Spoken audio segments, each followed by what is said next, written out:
ಸಾಲ ಸಾಲ ಸಾಲ. ಒಂದು ಕೋತಿಗೆ ಒಂದು ಪ್ರಯೋಗ ಮಾಡ್ತಾರೆ. ಆ ಒಂದು ಕೈ ಮಾತ್ರ ಹೋಗುವಷ್ಟು ಜಾಗ ಇರ್ತದೆ. ಅಲ್ಲಿ 3-4 ಬಾಳೆಹಣ್ಣು ಇಟ್ಟಿರ್ತಾರೆ.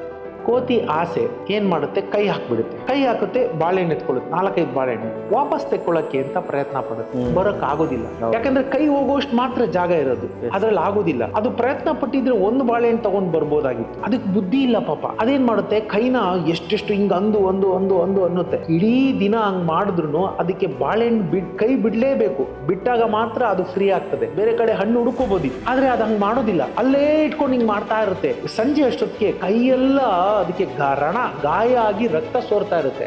ಈಗ ನಾವು ಅದೇ ರೀತಿ ಆಗ್ಬಿಡ್ತೀವಿ. ನಮ್ಗೆ ಆ ಸೆಂಟಿಮೆಂಟ್ ಇದೆಯಲ್ಲ, ಅದು ಬಿಡೋದಿಲ್ಲ. ಆ ಮನೇನ್ ಮಾರಕ್ಕೆ ಏನೋ ಇಟ್ಕೊಂಡಿರ್ತೀವಿ. ಸೆಂಟಿಮೆಂಟ್ ಇಟ್ಕೋಬೇಡಿ. 2036-38 12 ವರ್ಷ ಅಷ್ಟೇ ನಮ್ಮ ಹತ್ರ ಕೈಗಿರೋದು. ಈ 12 ವರ್ಷದಲ್ಲಿ ಪೊಸಿಷನ್ ಯುವರ್ ಸೆಲ್ಫ್. ಸರ್, ಇವಾಗ 1 ಲಕ್ಷ ಇನ್ಕಮ್ ಇದೆ, 2 ಲಕ್ಷ ಸಾಲ ಇದೆ, ನಾನು ಕೇಳಿದೆ. ಹೌದು. ನಿಮ್ಮ ಉತ್ತರ ಸರ್? ನನ್ನ ಉತ್ತರ ಫಸ್ಟ್, ನಿಮ್ಗೆ ಯಾರು ಸಾಲ ಕೊಟ್ಟರು ಅವ್ರಿಗೆ 2 ಪೆಟ್ಟು ಕೊಡ್ಬೇಕು ಅಂತ. ಎಲ್ಲದಕ್ಕಿಂತ ಅತ್ಯಂತ ಪ್ರಮುಖವಾಗಿ ಮನುಷ್ಯನಿಗೆ ಬೇಕಾಗಿರೋದು ನೆಮ್ಮದಿ. ಮನೋಜ್ ಸರ್, ಸಾಲ ಎಲ್ಲರಿಗೂ ಇರುತ್ತೆ. ಪರ್ಸನಲ್ ಲೋನ್ ಇರ್ಬೋದು, ಎಜುಕೇಶನ್ ಲೋನ್ ಇಂದ ಸ್ಟಾರ್ಟ್ ಆಗುತ್ತೆ, ಟು ಹೋಮ್ ಲೋನ್ ಹೋಗುತ್ತೆ, ಅಂಡ್ ಟ್ರಾವೆಲ್ ಲೋನ್, ಹಾಲಿಡೇ, ಇವಾಗ ಟ್ರಾವೆಲ್ ಪ್ಯಾಕೇಜ್ಗಳಿಗೂ EMI ಗಳು ಬಂದ್ಬಿಟ್ಟಿದೆ. ಸೊ ನಿಮ್ಮ ಹತ್ರ ಏನಾನ ಆಸ್ತಿ ಇದ್ರೆ ಫಸ್ಟ್ ಮಾರಿ ಅದನ್ನ ತೀರಿಸಿ. ಇಲ್ಲಾಂದ್ರೆ ಅದು ಬಡ್ಡಿಗೆ ಬಡ್ಡಿ, ಚಕ್ರ ಬಡ್ಡಿ ಸೇರ್ಕೊಂಡು ಅದು ಜೀವಕ್ಕೆ ಕುತ್ತು ತರುತ್ತೆ. EMI ತಿಂಗಳಿಗೆ 15 ಲಕ್ಷ EMI ಹೋಗ್ತಾ ಇದೆ. ಸೊ ಸಡನ್ ಆಗಿ ಅವ್ರಿಗೆ ತಿಂಗಳಿಗೆ ಬರ್ತಾ ಇರೋ ಇನ್ಕಮ್ ಟ್ರಾಪ್ ಆಗೋಯ್ತು. ಇವಾಗ ಟ್ರಾಪ್ ಆಗ್ಬಿಟ್ಟಿದ್ದಾರೆ. ಇವಾಗ ಏನ್ ಮಾಡೋದು ಈ ಪರಿಸ್ಥಿತಿಗಳಲ್ಲಿ? ಎಷ್ಟು ಅಮೌಂಟ್ EMI ಹೋದ್ರೆ ಅವ್ನು ಸೇಫ್ ಝೋನ್ ಅಲ್ಲಿ ಇದ್ದಾನೆ ಅಂತ ನಿಮ್ಗೆ ಅನ್ಸುತ್ತೆ? ಬೇಕಾಯ್ತು 4 ದಿನ ಅಷ್ಟೇ ಮನೋಜ್ ಅವರೇ.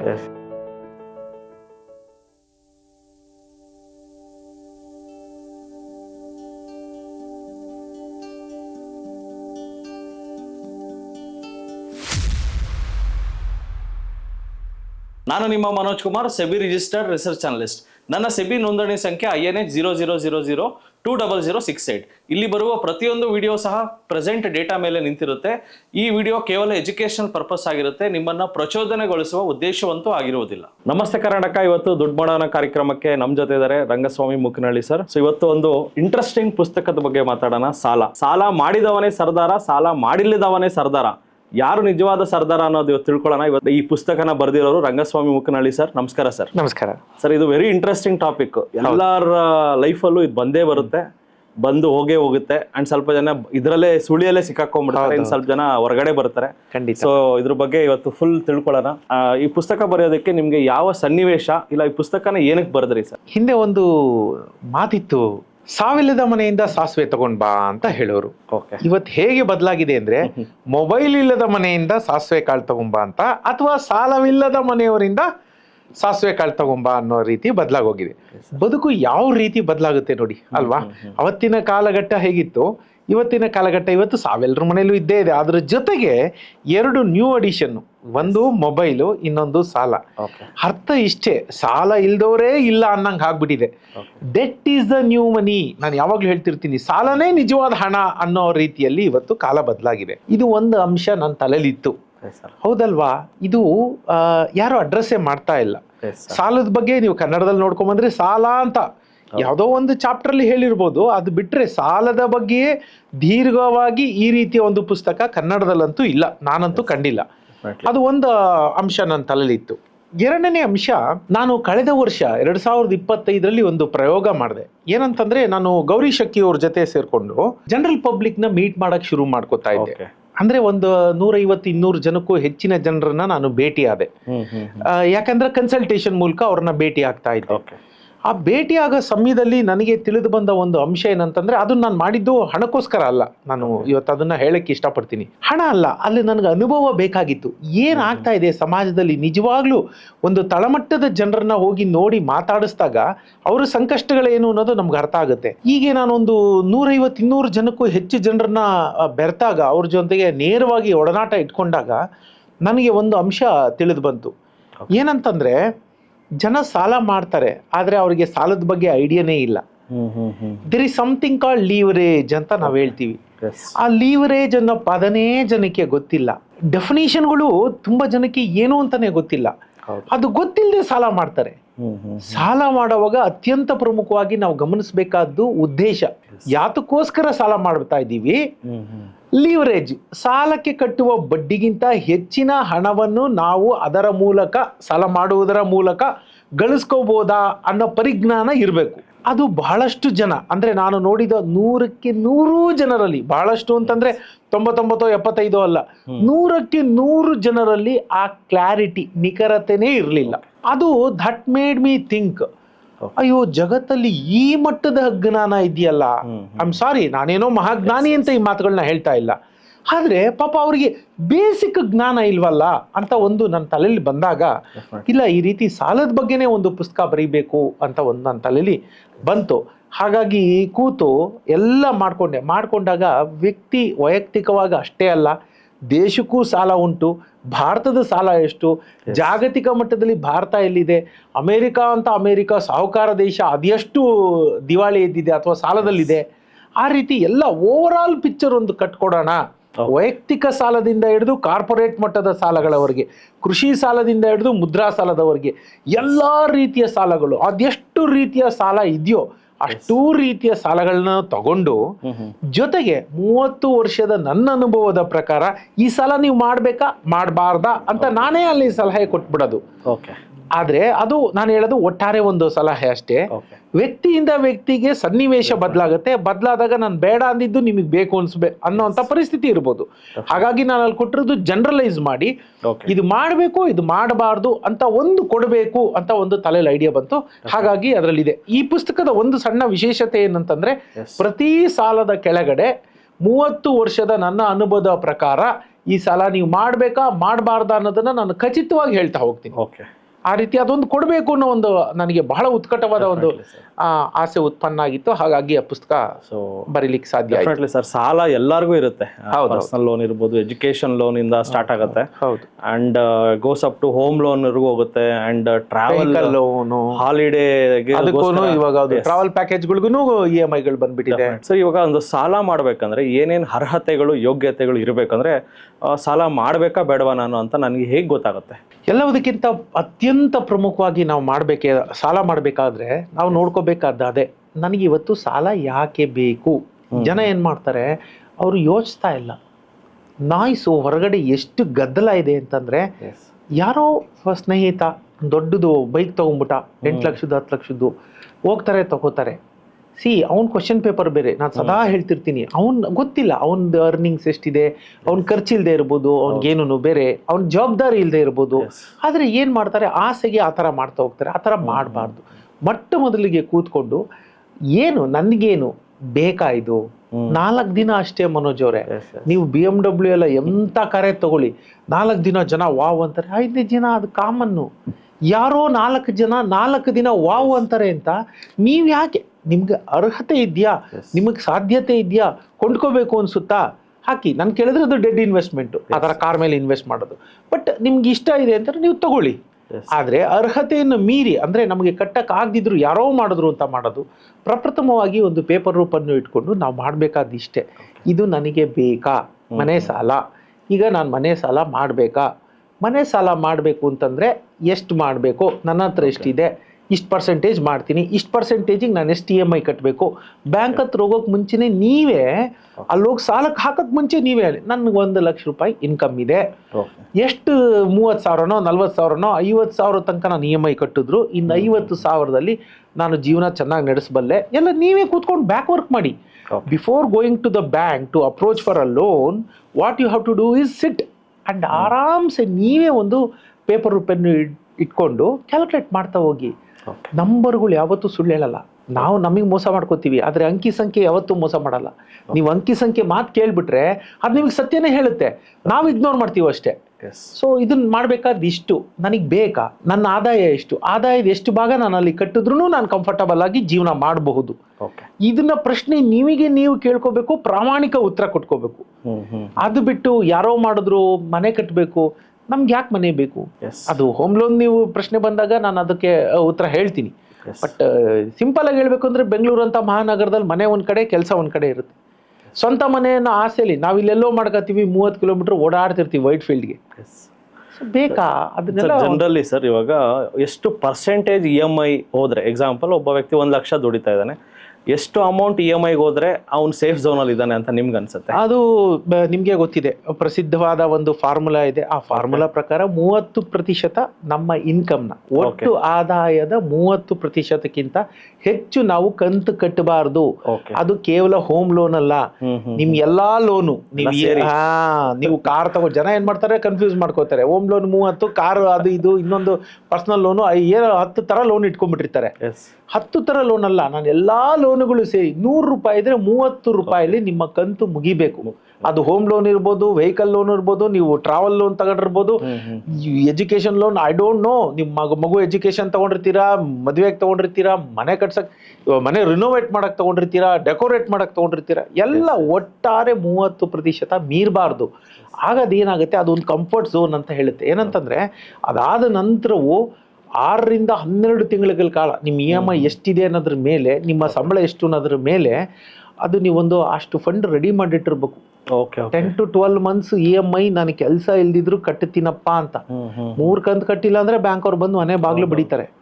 ಹಾಗಾಗಿ ಇವತ್ತಿನ ದಿನ ಅಸ್ಥಿರತೆ ತುಂಬಾ ಇದೆ ಸಮಾಜದಲ್ಲಿ. ಅದು 30%ಕ್ಕಿಂತ ಕೆಲವರು, ಮನೋಜ್ ಅವರೇ, ನನಗೆ ಆಶ್ಚರ್ಯ ಅನ್ಸೋದು ಏನು ಅಂತಂದ್ರೆ, ನಾನು ಹೇಳಿದ್ನಲ್ಲ, ಒಂದು 2025 ಒಂದು ಪ್ರಯೋಗ, ನನ್ನ ಪಾಲಿಗೆ ಅದೊಂದು ಪ್ರಯೋಗ. ಯಾಕಂತಂದ್ರೆ ನಾನು ತುಂಬಾ HNIಗಳು ಕ್ಲೈಂಟ್ ಇದ್ದಾರೆ, ನಾನು ಅವ್ರನ್ನ ಕೇಟರ್ ಮಾಡ್ತಾ ಇದ್ದೆ, ಅವ್ರ ಜೊತೆನೆ ಒಡನಾಟ ಇತ್ತು ನನಗೆ. ಭಾರತದ ಮಧ್ಯಮ ವರ್ಗ, ಕೆಳ ಮಧ್ಯಮ ವರ್ಗದ ಜನರ ಜೊತೆ ಒಡನಾಟ ಇರಲಿಲ್ಲ. ಆಗ ಒಂದು 2025ರಲ್ಲಿ ಆಲ್ಮೋಸ್ಟ್ ಒಂದು 200-250 ಜನಕ್ಕಿಂತ ಹೆಚ್ಚು ಜನರನ್ನ ನಾನು ಪ್ರತಿ ವಾರ ಭೇಟಿ ಮಾಡಿದೆ. ವಾರ ಒಂದು 5 ಜನ, ಆ ಥರ 10 ಜನ ಹಾಗೆ ಭೇಟಿ ಮಾಡ್ತಾ ಹೋದೆ. ಒಂದಷ್ಟೊಂದು ಜನನ ನಾನು ಭೇಟಿ ಮಾಡಿದ ನಂತರ ನನಗೆ ತಿಳಿದು ಬಂದಿದ್ದು ಇದು ಏನಂತಂದ್ರೆ, 100 ರೂಪಾಯಿ ಆದಾಯ ಇದ್ರೆ 80, 90, 100, 120, ನಾನು ಹೇಳಿದೆ ಇಲ್ವೇ ಇಲ್ಲ, ನಿಮ್ಗೆ ಆದಾಯನೇ ಇಲ್ಲ, ನಿಮ್ಗೆ ಸಾಲ ಯಾರು ಕೊಟ್ಟರು ಅಂತ. ಅಷ್ಟು ಬಡ್ಡಿ ಕಟ್ತಾರೆ. ಅದೇನಾಗುತ್ತೆ, ಬ್ಯಾಂಕಲ್ಲಿ ಒಂದು ಕೊಟ್ಬಿಟ್ಟಿರ್ತಾರೆ ಎಕ್ಸ್ ಅಮೌಂಟ್, ಅದು ಕಟ್ತಿರ್ತಾರೆ. ಇವ್ರಿಗೆ ಸಾಲ ಇರಲ್ಲ ಪಾಪ. ಇಲ್ಲಿ ಅದು ನೋಡ್ರಲ್ಲ, ಬೇರೆ ಯಾವುದನ್ನು, ಯಾರೋ ಫ್ರೆಂಡ್ಸ್ ಹತ್ರ ಕೈ ಸಾಲ ಮಾಡ್ಕೊಂಡ್ಬಿಟ್ಟಿರ್ತಾರೆ, ರಿಲೇಟಿವ್ಸ್ ಹತ್ರ ಕೈ ಸಾಲ ಮಾಡ್ಕೊಂಡ್ಬಿಟ್ಟಿರ್ತಾರೆ. ಅವ್ರದ್ದು ಆದಾಯ 100 ಇದ್ರೆ 100 ರೂಪಾಯಿ, ಕೆಲವೊಂದ್ಸರಿ 120 ರೂಪಾಯಿ ಕಂತು ಕಟ್ತಾ ಇರ್ತಾರೆ. ಇದು ಬಹಳ ಕಷ್ಟದ್ದು, ನಾವು ನೋಡ್ಕೋಬೇಕು. ಅದಕ್ಕೆ ಹಾಸಿಗೆ ಇದ್ದಷ್ಟು ಕಾಲು ಚಾಚು ಅಂತ ಇನ್ನೋರು ಯಾಕೆ ಹೇಳಿದ್ರು ಅಂದ್ರೆ, ಅದು ನೋಡಬೇಕು, ನಮ್ಮ ಯೋಗ್ಯತೆ ಅನುಸಾರ ಮಾತ್ರನೇ ಮಾಡಬೇಕು. ಸರ್, ಇನ್ನೊಂದು ತುಂಬಾ ಜನದ್ದು ಒಂದು ಪ್ರಶ್ನೆ ಇದೆ ಸರ್. ಇವಾಗ 1 ಲಕ್ಷ ಇನ್ಕಮ್ ಇದೆ, 2 ಲಕ್ಷ ಸಾಲ ಇದೆ, ದ ಸೇಮ್ ಇದು. ಸೊ 1 ಲಕ್ಷ ಇನ್ಕಮ್ಗೆ 2 ಲಕ್ಷ ಸಾಲ ಇರೋ ನಾವೇನ್ ಸರ್ ಮಾಡ್ಬೇಕು ಅಂತ ತುಂಬಾ ಜನ ಕೇಳಿದಾರೆ, ನನ್ನೂ ಕೇಳಿದಾರೆ. ಅದಕ್ಕೆ ನಿಮ್ಮ ಉತ್ತರ ಸರ್? ನನ್ನ ಉತ್ತರ, ಫಸ್ಟ್ ನಿಮ್ಗೆ ಯಾರು ಸಾಲ ಕೊಟ್ಟರು ಅವ್ರಿಗೆ 2 ಪೆಟ್ಟು ಕೊಡ್ಬೇಕು ಅಂತ. ಯಾಕೆಂದ್ರೆ ಅವ್ರು ಏನಾಗಿರುತ್ತೆ ನೋಡಿ, ಇದನ್ನೇ ಹೇಳೋದು, ನಿಮ್ಗೆ ಅಷ್ಟು ಸಣ್ಣ ಪರಿಜ್ಞಾನ ಇಲ್ವಾ ನಾನು ಕೇಳೋದು ಅಂದ್ರೆ. ಇದೇನಾಗುತ್ತೆ ಗೊತ್ತಾ, ಈ ಟೈಮ್ ಬಚಾವ್ ಆಗಬೇಕು ಅಂತ ಅವರು ಅದನ್ನು ಮಾಡ್ತಾ ಹೋಗ್ತಾರೆ. ಸಾಲ, ಅದಕ್ಕೆ ಹೇಳೋದು, ಲೀವರೇಜ್ ಮಹತ್ವ ಯಾರು ತಿಳ್ಕೊಳ್ಳಲ್ವೋ ಅವ್ರಿಗೆ ಅದು ಡೆಟ್ ಟ್ರ್ಯಾಪ್. ಇದು ಟ್ರ್ಯಾಪೇ. ಏನ್ ಮಾಡೋಣ ಅಂತ ಕೇಳಿದ್ರೆ, ಯಾರು ಭಗವಂತನೂ ನಿಮಗೆ ಸಹಾಯ ಮಾಡಕ್ ಸಾಧ್ಯ ಇಲ್ಲ. It's a fact. ಸೊ ನಿಮ್ಮ ಹತ್ರ ಏನಾನ ಆಸ್ತಿ ಇದ್ರೆ ಫಸ್ಟ್ ಮಾರಿ ಅದನ್ನು ತೀರಿಸಿ, ಇಲ್ಲಾಂದ್ರೆ ಅದು ಬಡ್ಡಿಗೆ ಬಡ್ಡಿ, ಚಕ್ರ ಬಡ್ಡಿ ಸೇರ್ಕೊಂಡು ಅದು ಜೀವಕ್ಕೆ ಕುತ್ತು ತರುತ್ತೆ.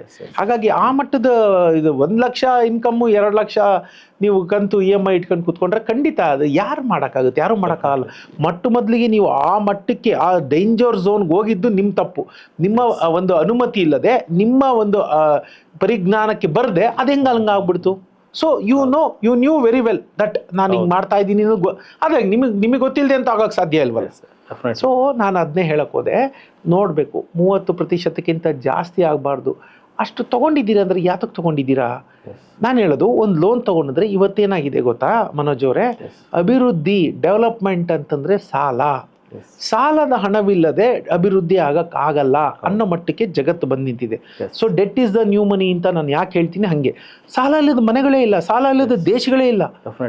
4-5 ದೇಶ ಬಿಟ್ರೆ ಬಡ್ಜೆಟ್ ಡಿಫಿಸಿಟೇ ಎಲ್ಲ ಕಡೆ. ಬಡ್ಜೆಟ್ ಸರ್ಪ್ಲಸ್ ಇರುವಂಥದ್ದು ಜಗತ್ನಲ್ಲೇ 4-5 ದೇಶ ಬಿಟ್ರೆ, ಇನ್ನು ಮಿಕ್ಕಿದ 197ರಲ್ಲಿ 191, 192 ದೇಶ ಡಿಫಿಸಿಟ್ ಅಲ್ಲಿ ಇರೋದು. ಸಾಲ. ಅದು ವ್ಯಕ್ತಿ ಇರ್ಬೋದು, ದೇಶ ಇರ್ಬೋದು, ಸಂಸ್ಥೆಗಳಿರ್ಬೋದು, ಎಲ್ಲ ಸಾಲ ಇಲ್ಲದ ಇಲ್ವೇ ಇಲ್ಲ. ಹಾಗಾಗಿ ನಾನು ಇವತ್ತು ಬೇಡ ಅನ್ನೋ ಮಟ್ಟದಲ್ಲಿ ನಾನು ಇಲ್ಲ, ನೀವು ಇಲ್ಲ, ಜಗತ್ತು ಇಲ್ಲ. It's a new world order. Debt is the new money. Let us accept it. ಈಗ BP ಶುಗರ್ ಇದ್ದ ಹಾಗೆ ಯಾರಿಗಿಲ್ಲ ಇವತ್ತು, ಅಷ್ಟು ನಾರ್ಮಲ್ ಆಗಿದೆ. ಆದ್ರೆ ಅದು ಕಂಟ್ರೋಲಲ್ಲಿ ಇದೆಯಾ? ಅಷ್ಟೇ ಮುಖ್ಯ ಆಗೋಗ್ಬಿಡುತ್ತೆ. ಹಾಗಾಗಿ ಅದನ್ನ ಒಂದು ಸ್ವಲ್ಪ ನಾವೊಂದು ಪರಿಜ್ಞಾನ ಇಟ್ಕೊಂಡು ನಾವು ನೋಡ್ಕೊಂಡ್ರೆ, ಮಾಡಕ್ ಮುಂಚೆ ನೋಡಿದ್ರೆ ಇದಾಗುತ್ತೆ. ಸೊ ಈಗ ನಾನು ಅದನ್ನ ನೋಡ್ತಾ ಹೋದಾಗ, ಇಷ್ಟೊಂದು ಜನರನ್ನ ನೋಡ್ತಾ ಹೋದಾಗ ಅದಕ್ಕೆ ಡಬ್ಬಲ್ಲು ತ್ರಿಬ್ಬಲ್ಲು ಇಟ್ಕೋತಾರೆ. ಸೊ ಅವ್ರಿಗೆ ನಾನು ಏನು ಹೇಳ್ಬೋದು ಅಂದ್ರೆ ಇಷ್ಟೇ ಹೇಳೋದು, ನಿಮ್ಮ ಹತ್ರ ಆಸ್ತಿ ಇದ್ರೆ ಮೊದಲು ಮಾಡಿ ಋಣಮುಕ್ತರಾಗಿ. ಡೆಟ್ ಟ್ರ್ಯಾಪ್, ಆ ಲೀವರೇಜ್ ಮಹತ್ವ. ಈಗ ನೀವು ಸಾಲ ತಗೊಂಡಿದ್ದೀರಾ ಅಂದ್ರೆ ಅದನ್ನ ದುಡಿಸ್ಬೇಕು. ಆ ಹಣ್ಣು ಯಾಕೆ ತಗೊಂಡಿದ್ದೀರಿ? ಮೋಜು ಮಿಜಾಜು ಇನ್ನೊಂದು ಏನಕ್ಕೋ ಮಾಡಿದ್ರೆ ಅದು ಅನ್ಪ್ರೊಡಕ್ಟಿವ್. ಹೌದು. ಆಗ ಅದೇನಾಗುತ್ತೆ, ಡೆಟ್ ಟ್ರ್ಯಾಪ್ ಆಗುತ್ತೆ. ನೀವು 1 ಲಕ್ಷ ತಗೊಂಡಿದ್ದೀರಿ, 2 ಲಕ್ಷ ಬಡ್ಡಿ ಕಟ್ತಿದ್ದೀರಿ ಅಲ್ವಾ? 1 ಲಕ್ಷ ಇನ್ಕಮ್ ಇದೆ, 2 ಲಕ್ಷ ಬಡ್ಡಿ ಅಂತಂದ್ರೆ ಈ ದುಡ್ಡನ್ನ ನೀವೆಲ್ಲರೂ ಸಶಕ್ತವಾಗಿ ದುಡಿಸ್ಕೊಂಡಿದ್ದಿದ್ರೆ 3 ಲಕ್ಷ ಇರೋದು ನಿಮ್ಮ ಇನ್ಕಮ್ಮು. 2 ಲಕ್ಷ ನೀವು ಕಟ್ಟಿರ್ತಿದ್ರಿ, 1 ಲಕ್ಷ ನಿಮ್ಗೆ ಉಳಿದಿರೋದು. ಅಂದ್ರೆ ನೀವೆಲ್ಲ ದುಡಿಸ್ಕೊಳ್ಳೋದ್ರಲ್ಲಿ ಎಡವಿದ್ದೀರಾ. ಅದೇ ಲೀವರೇಜ್. ಈಗ ಸಾಲ ಯಾರು ಅಂತಂದ್ರೆ ಆ ಲೀವರೇಜ್ ಮಹತ್ವ ಅರಿತವನೇ ಸರದಾರ. ಯಾರು ಲೀವರೇಜ್ ಮಹತ್ವ ಅರ್ತಿಲ್ಲ ಅವನಿಗೆ ಅದು ಡೆಟ್ ಟ್ರ್ಯಾಪ್. ಅದು ಅಷ್ಟೇ ಸರ್. ಇದು very important question. Debt leverage ತಗೊಳ್ಳೋದ್ರಲ್ಲೇ ನಾನು ಒಂದು ಕೇಸ್ ಸ್ಟಡಿ ನಾನು ಕಣ್ಣಾರೆ ನೋಡಿರೋದು. ರಾಯಲ್ ಎನ್ಫೀಲ್ಡ್ ಶೋರೂಮ್ ಒಬ್ರು ನಡೆಸ್ತಾ ಇದ್ರು ಇಲ್ಲೇ ಬೆಂಗಳೂರಿನಲ್ಲಿ. ತುಂಬ ಚೆನ್ನಾಗಿ ನಡೀತಾ ಇತ್ತು ಬಿಫೋರ್ ಕರೋನಾ. ಆ್ಯಂಡ್ ಶೋರೂಮ್ಸು ತುಂಬ ಕಡಿಮೆ ಇತ್ತು. ತಿಂಗಳಿಗೆ 300-400 ಬೈಕ್ ಸೇಲ್ ಆಗೋದು. ಸಡನ್ಲಿ ಕರೋನಾ ಟೈಮಲ್ಲೆಲ್ಲ 100ಕ್ಕೆ ಬಿದ್ದೋಯ್ತು ಸೇಲ್ಸು. ಸೊ ಅವ್ರೇನು ಮಾಡಿದ್ರು, 300-400 ಸೇಲ್ ಆದವಾಗ ಸಿಕ್ಕಾಪಟ್ಟೆ ಪ್ರಾಪರ್ಟಿಗಳನ್ನ ಸಾಲ ಮಾಡಿ ಎಲ್ಲ ಕಡೆನೂ ಪ್ರಾಪರ್ಟಿಗಳು ತೊಗೊಂಬಿಟ್ರು. 10 ಕೋಟಿ ರೂಪಾಯಿ ಪ್ರಾಪರ್ಟಿ ತೊಗೊಂಬಿಟ್ಟಿದ್ದಾರೆ. EMI ತಿಂಗಳಿಗೆ 15 ಲಕ್ಷ EMI ಹೋಗ್ತಾ ಇದೆ. ಸೊ ಸಡನ್ನಾಗಿ ಅವ್ರಿಗೆ ತಿಂಗಳಿಗೆ ಬರ್ತಾ ಇರೋ ಇನ್ಕಮ್ಮು ಟ್ರಾಪ್ ಆಗೋಯ್ತು. ಇವಾಗ ಟ್ರಾಪ್ ಆಗಿಬಿಟ್ಟಿದ್ದಾರೆ. ಅಸೆಟ್ ಮಾಡಿದ್ದಾರೆ ಆ್ಯಂಡ್ ಇನ್ಕಮ್ ಸ್ಟಾಪ್ ಆಗೋಯ್ತು ಆಲ್ಮೋಸ್ಟ್. ಅಂದರೆ ಇನ್ಕಮ್ ಕಡಿಮೆ ಆಗೋಯ್ತು. ಇವಾಗ ಏನು ಮಾಡೋದು ಈ ಪರಿಸ್ಥಿತಿಗಳಲ್ಲಿ ಇವಾಗ? ಸೊ ನಿಮ್ಮ ಉತ್ತರ ಸರ್. ಅದ್ಭುತವಾದ ಪ್ರಶ್ನೆ. ಇದೇನಾಗುತ್ತೆ ಗೊತ್ತಾ, ನೀವು ವೆಸ್ಟರ್ನ್ ವರ್ಲ್ಡ್ ಅಲ್ಲಿ ಈ ಫಿಲಾಸಫಿ ವರ್ಕ್ ಆಗ್ತದೆ. ಅಂದ್ರೆ ಲಿವರೇಜ್, ಡೆಟ್ ಲಿವರೇಜ್ ಅನ್ನೋದನ್ನ ನಾವು ತುಂಬಾ ಕೇಳ್ತೀವಿ. ವೆಸ್ಟರ್ನ್ ವರ್ಲ್ಡ್ ಅಲ್ಲಿ ಆಗ್ತದೆ ಕೂಡ. ಅದು ಯಾಕಾಗುತ್ತೆ ಅಂತಂದ್ರೆ ಅಲ್ಲಿಯ ಬಡ್ಡಿ ದರ ಇದೆಯಲ್ಲ, ಸಾಲದ ಮೇಲಿನ ಬಡ್ಡಿ ದರ 1.75, 2, 2.5, 3.75 ಇದ್ರೆ ದೊಡ್ಡದು. 3.75 to 4% ಇದ್ರೆ 4% ಆಗೋಯ್ತು ಅಂತ ಜನ ಕಣ್ಕೊಂಡ್ ಬಿಡ್ತಾರೆ. ಬ್ಯಾಂಕ್ ಬಡ್ಡಿ ನಾನು ಹೇಳ್ತಿರೋದು, ಹೊರಗಡೆ 40%, 4% ಅದಲ್ಲ, ನಾನು ಬ್ಯಾಂಕ್ ಬಡ್ಡಿ ಹೇಳ್ತಿರೋದು. ಆ ಥರದ್ದು ಅಂತಂದ್ರೆ ಅಯ್ಯೋ ಅಷ್ಟೊಂದು ಅಂತಾರೆ. ಆದರೆ ಆ ದೇಶಗಳಲ್ಲಿ ನಿಮಗೆ ಬರುತ್ತಲ್ಲ ಅದರ ರಿಟರ್ನ್ ಆನ್ ಇನ್ವೆಸ್ಟ್ಮೆಂಟು ಏನಿದೆ ಅದು 6-7% ಇದೆ. ನೀವು ದುಬೈ ಅಂತ ದೇಶಗಳಲ್ಲಿ ಹೂಡಿಕೆ ಮಾಡಿದ್ದೆ ಆದ್ರೆ 9-10% ಬರುತ್ತೆ. ಅಂದ್ರೆ ರೆಂಟಲ್ ಈಲ್ಡ್ಸ್ ಏನಿರುತ್ತಲ್ಲ ಅದು ನಿಮ್ಮ ಹೂಡಿಕೆಯ 10% ತನಕ ಬರ್ತಾ ಇರುತ್ತೆ. ಸೊ ಆಗ ನೀವು ಡೆಟ್ ಲಿವರೇಜ್ ಮಾಡಬೇಕು, ಆಗಕ್ಕೆ ಸಾಧ್ಯ ಆಗುತ್ತೆ. ಎಷ್ಟು? 10 ರೂಪಾಯಿ ಬಂತು, ನೀವು ಬಾಡಿಗೆ ಇಂಟ್ರೆಸ್ಟ್ ಎಷ್ಟು ಕಟ್ಟಬೇಕು? 4 ರೂಪಾಯಿ ಮ್ಯಾಕ್ಸಿಮಮ್. 6 ರೂಪಾಯಿ ನಿಮ್ಗೆ ಉಳಿತು. So you are leveraging your debt. ಸಾಲದಿಂದ ನೀವು ಅದರಿಂದ ಲಿವರೇಜ್ ಮಾಡಿದ್ರಿ, ನಿಮ್ಗೆ ಹಣ ಬರುತ್ತೆ. ಅಲ್ಲಿ ನೀವು ಹಾಕಿದ್ದು ಎಷ್ಟು 20% ಕೊಟ್ಟಿರ್ತೀರಾ, 80% ಬರುತ್ತೆ. ಅಲ್ಲಿ ಬಾಡಿಗೆ ಬಂದಿದ್ರಲ್ಲಿ ಅದನ್ನ ಕಟ್ಟಿ ಕೂಡ ನಿಮ್ ಕೈ ಮಿಗ್ತಾ ಇರುತ್ತೆ. ಭಾರತದ ಸನ್ನಿವೇಶದಲ್ಲಿ ತುಂಬಾ ಜನ ಮಾಡೋದು ಇದೇ ತಪ್ಪು. Property value is two high in India first of all. ಆಯ್ತಾ? ಇವತ್ತು rental yield in Bengaluru is 3-4%. ಅದು ಜಾಸ್ತಿ ಅಂತ ಹೇಳ್ತೀನಿ. ಕೆಲವೊಂದು ಕಡೆ ಅಂತೂ 2%, 2.5-3% ಇದ್ರೆ ದೊಡ್ಡದದು. ರೆಂಟಲ್ ಈಲ್ಡ್ ವೆರಿ ಕಡಿಮೆ, especially for the residential plots ಅಥವಾ ಫ್ಲಾಟ್ಸ್. ಸಾರಿ, ಇದು ಕಟ್ ಮಾಡ್ಕೊಳ್ಳಿ, ಪ್ಲಾಟ್ಸ್ ಅಂತ ಹೇಳಿದೆ. ರೆಸಿಡೆನ್ಷಿಯಲ್ ಫ್ಲಾಟ್ಸ್ ಏನಿದೆ ಅವಕ್ಕೆಲ್ಲ ಎಷ್ಟಿರುತ್ತೆ? 2-3% ಇದ್ರೆ ಆಗುತ್ತಷ್ಟೇ. ಅದ್ರ ಮೇಲೆ ಇರೋದಿಲ್ಲ. ಸೊ ನೀವು ಅಲ್ಲಿ 1 ಕೋಟಿ 2 ಕೋಟಿ ಹಾಕಿ 25,000, 30,000, 40,000 ತಗೊಂಡ್ರೆ 2 ಕೋಟಿ ಫ್ಲಾಟ್ಗೆ 40,000 ರೂಪಾಯಿ ಬಂದ್ರೆ ಏನಾಯ್ತು? ಈಲ್ಡ್ ಏನಾಯ್ತು ಅಲ್ವಾ? ಹಾಗಾಗಿ ಆ ಥರದ್ದು ಅದಕ್ಕೆ ಹೇಳೋದು ನಾನು ಅಲ್ಲಿ ಪುಸ್ತಕದಲ್ಲಿ ಕ್ಲಿಯರ್ ಆಗಿ ಬರೀತೀನಿ. ಎಂತ ತಪ್ಪು ಮಾಡ್ತಾರೆ ಅಂದ್ರೆ ನಮ್ಮ ಜನ ಒಂದು ಸಣ್ಣದೊಂದು ಈರುಳ್ಳಿ ಟೊಮೊಟೊ ತಗೊಳಕ್ ಮುಂಚೆ 10 ಸರಿ ಯೋಚನೆ ಮಾಡ್ತಾರೆ. ನೆಕ್ಸ್ಟ್ ಡೇ ಬೇಕು ಅದನ್ನ ಮುಟ್ ನೋಡಿ ಇದೆಲ್ಲ ಮಾಡ್ತಾರೆ. ಆದ್ರೆ ದೊಡ್ಡದಕ್ಕೆ ಯಾರನ್ನೂ ಕೇಳೋದೇ ಇಲ್ಲ, ಡಿಸ್ಕಸ್ಸೇ ಮಾಡೋದಿಲ್ಲ. ಅವ್ರು ಏನಂತಾರೆ ಮನ್ಸಲ್ಲಿ ಈ ತರ ಎಲ್ಲೋ ರೀಲ್ಸ್ ನೋಡ್ಬಿಟ್ಟಿರ್ತಾರೆ, ಯಾರೋ ಮಾತಾಡೋದು ನೋಡ್ಬಿಟ್ಟಿರ್ತಾರೆ, ಡೆಟ್ ಲಿವರೇಜ್ ಅಂತ ಕೇಳ್ಬಿಟ್ಟಿರ್ತಾರೆ. See understand first what is the definition of debt leverage. Debt leverage ಅಂದ್ರೆ ಏನು? ಸರಳವಾಗಿ ಹೇಳ್ತೀನಿ. ಬ್ಯಾಂಕಿನ ಬಡ್ಡಿ ದರ ಎಷ್ಟಿದೆ? ಎಕ್ಸಾಂಪಲ್ 8% ಅಂತ ಇಟ್ಕೊಳ್ಳಿ. 8-8.5% ನಿಮಗೆ ಲೋನ್ ಹಾಕ್ತಿದ್ದಾರೆ. ಇವಾಗ ನೀವೇನೋ ಲೋನ್ ತಗೊಂಡಿದ್ದೀರಿ, ಹೋಮ್ ಲೋನು 8.5% ತಗೊಂಡಿದ್ದೀರಿ 1 ಕೋಟಿಗೆ. 1 ಕೋಟಿ ಸಾಲ ಮಾಡಿದ್ದೀರಾ. ನಿಮ್ಗೆ ಅಲ್ಲಿ ಉತ್ಪತ್ತಿ ಅಂದ್ರೆ ರಿಟರ್ನ್ ಆನ್ ಯುವರ್ ಇನ್ವೆಸ್ಟ್ಮೆಂಟು 12%, 13% ಆಗಿದ್ರೆ ಆಗ 8.5 ಬ್ಯಾಂಕಿಗೆ ಕೊಟ್ಟರು ನಿಮ್ಗೇನೋ ಉಳಿತು. ಬೇಡ 10% ಅಂತಾನೆ ಇಟ್ಕೊಳ್ಳಿ, 1.5% ಉಳಿತು ನಿಮಗೆ. ಅದು ಲಿವರೇಜ್ ಸ್ವಲ್ಪ ಲಿವರೇಜ್ ಆಯಿತು. ಜೊತೆಗೆ ನಿಮ್ಮ ಬಿಲ್ಡಿಂಗೋ ಇನ್ನೊಂದು ಅದು ಅಪ್ರಿಸಿಯೇಟ್ ಆಗ್ತಾ ಹೋಗುತ್ತೆ. ಸೊ ಒಟ್ಟಾರೆ ನೀವು 15 ವರ್ಷದ ಅವರೇಜ್ ನೋಡಿದಾಗ ನೀವು ಲಿವರೇಜ್ ಮಾಡಿದ್ರಿ, ನೀವು ಕಟ್ಟಿದ್ದು 1 ಕೋಟಿಗೆ 1 ಕೋಟಿ ಬಡ್ಡಿ ಕಟ್ಬಿಟ್ಟಿರ್ತೀರಿ, 2 ಕೋಟಿ ಆಯಿತು. ಒಟ್ಟಾರೆ 20 ವರ್ಷದ ನಂತರ ಅದರ ಮೌಲ್ಯ 3 ಕೋಟಿನೋ 4 ಕೋಟಿನೋ ಆದರೆ 1 ಕೋಟಿ 2 ಕೋಟಿ ನೀವು ಸೃಷ್ಟಿ ಮಾಡಿದ್ರಿ. That is leverage. Using a debt ಅಂದ್ರೆ ನಿಮ್ಮದಲ್ಲದ ಹಣವನ್ನ ಉಪಯೋಗಿಸ್ಕೊಂಡು ಅದರಿಂದ ನೀವು ನಿಮಗಾಗಿ ಹೊಸ ಹಣನ ಸೃಷ್ಟಿಸ್ಕೊಂಡ್ರೆ that is called debt leverage. ಇದು ಸಿಂಪಲ್ ಫಿಲಾಸಫಿ. ನೀವೇನ್ ಮಾಡಬೇಕು, ಸಾಲ ಮಾಡಕ್ ಮುಂಚೆ ಲೆಕ್ಕ ಹಾಕಬೇಕು. 1 ಕೋಟಿ ತಗೊಂಡ್ರೆ 20 ವರ್ಷದಲ್ಲಿ 1 ಕೋಟಿ ಬಡ್ಡಿ ಕಟ್ಟಿರ್ತೀನಿ, 2 ಕೋಟಿ. ಈಗ ನಾನು ಮಾಡಿದ ಹೂಡಿಕೆ 20 ವರ್ಷದ ನಂತರ 2 ಕೋಟಿ ಇರುತ್ತಾ, ಕಮ್ಮಿ ಇರುತ್ತಾ, 3 ಕೋಟಿ ಆಗಿರುತ್ತಾ, 4 ಕೋಟಿ ಆಗಿರುತ್ತಾ? 4 ಕೋಟಿ ಆಗಿದೆ ಅಂದ್ರೆ you leverage it very well. 6 ಕೋಟಿ ಆಗಿದೆ ಅಂದ್ರೆ ಅದ್ಭುತ. ಹೌದು. 1 ಕೋಟಿಯಿಂದ ನೀವು ಕರೆಕ್ಟಾಗಿ ಲಿವರೇಜ್ ಮಾಡ್ಕೊತಾ ಹೋದ್ರೆ 100 ಕೋಟಿಯ ತನಕ 20ರಿಂದ 25 ವರ್ಷದಲ್ಲಿ ಮಾಡ್ಬಿಡ್ಬೋದು. 1 ಕೋಟಿನ you can turn it to 100 crores in 25 years if you leverage it properly. ಆದರೆ ಆ ಲಿವರೇಜ್ ಮಾಡೋವಾಗ ಇಟ್ಸ್ ಎ ರಿಸ್ಕಿ ಟಾಸ್ಕ್. ನಿಮಗೆ ಗೊತ್ತಲ್ಲ ಹೆಂಗೆ ಅಂದ್ರೆ ಈ ಏನ್ ಹೇಳ್ತಾರೆ, ಹಣ್ಣುಗಳನ್ನ ಬಾಲ್ನ ನಾವು ಹಿಂಗೆ ಆಡ್ತಾ ಇರ್ತೀವಿ ನೋಡಿ, ಹಿಂಗೆ ಆಡ್ತಾ ಇರುವಾಗ 3, 4, 5, 6 ಎಷ್ಟು ಮಾಡ್ತೀರಾ ಅನ್ನೋದ್ರ ಮೇಲೆ ನಿಮ್ಮ ಕೆಪಾಸಿಟಿ. ಒಂದು ಕ್ಷಣ ನಿಮ್ಮ ಗಮನ ತಪ್ಪರು ಎಲ್ಲ ಬಿದ್ದೋಗುತ್ತೆ. ಹಾಗೆ ಡೆಟ್ ಲಿವರೇಜಿಂಗ್ ಕೇಳಲಿಕ್ಕೆ ಬಹಳ ಈಸಿ ಇದದು. Only few 2 to 3% of the population, 100 ಜನ ಸಾಲ ತಗೊಂಡ್ರೆ 2-3 ಜನ ಮಾತ್ರ ನಿಜವಾಗ್ಲೂ ಆ ಡೆಟ್ನ ಲಿವರೇಜ್ ಮಾಡ್ಕೊಳ್ಳೋಕ್ಕೆ ಗೆಲ್ತಾರೆ, ಮಾಡ್ಕೊಳಕ್ಕೆ ಶಕ್ತರಾಗಿರ್ತಾರೆ. ಮಿಕ್ಕವರೆಲ್ಲ ಡೆಟ್ ಟ್ರಾಪೇ ಅದು. ಸೊ ಅದು ನೋಡ್ಬೇಕು. ಫಸ್ಟ್ ಕೂತ್ ಮಾಡಕ್ ಮುಂಚೆ ನಾವು ಅದನ್ನ ಒಂದು ಕ್ಯಾಲ್ಕುಲೇಟ್ ಮಾಡ್ಬೇಕು. ಸರ್, ಡೆಟ್ ಲಿವರೇಜ್ ತಗೊಂಡು ನೀವು ಹೇಳಿದ್ರಿ 8% ತಗೊಂಡು 12-13% ದುಡಿಯೋ ಅಂತ ಫೀಲ್ಡಲ್ಲಿ ಹಾಕಿ ಅಂತ.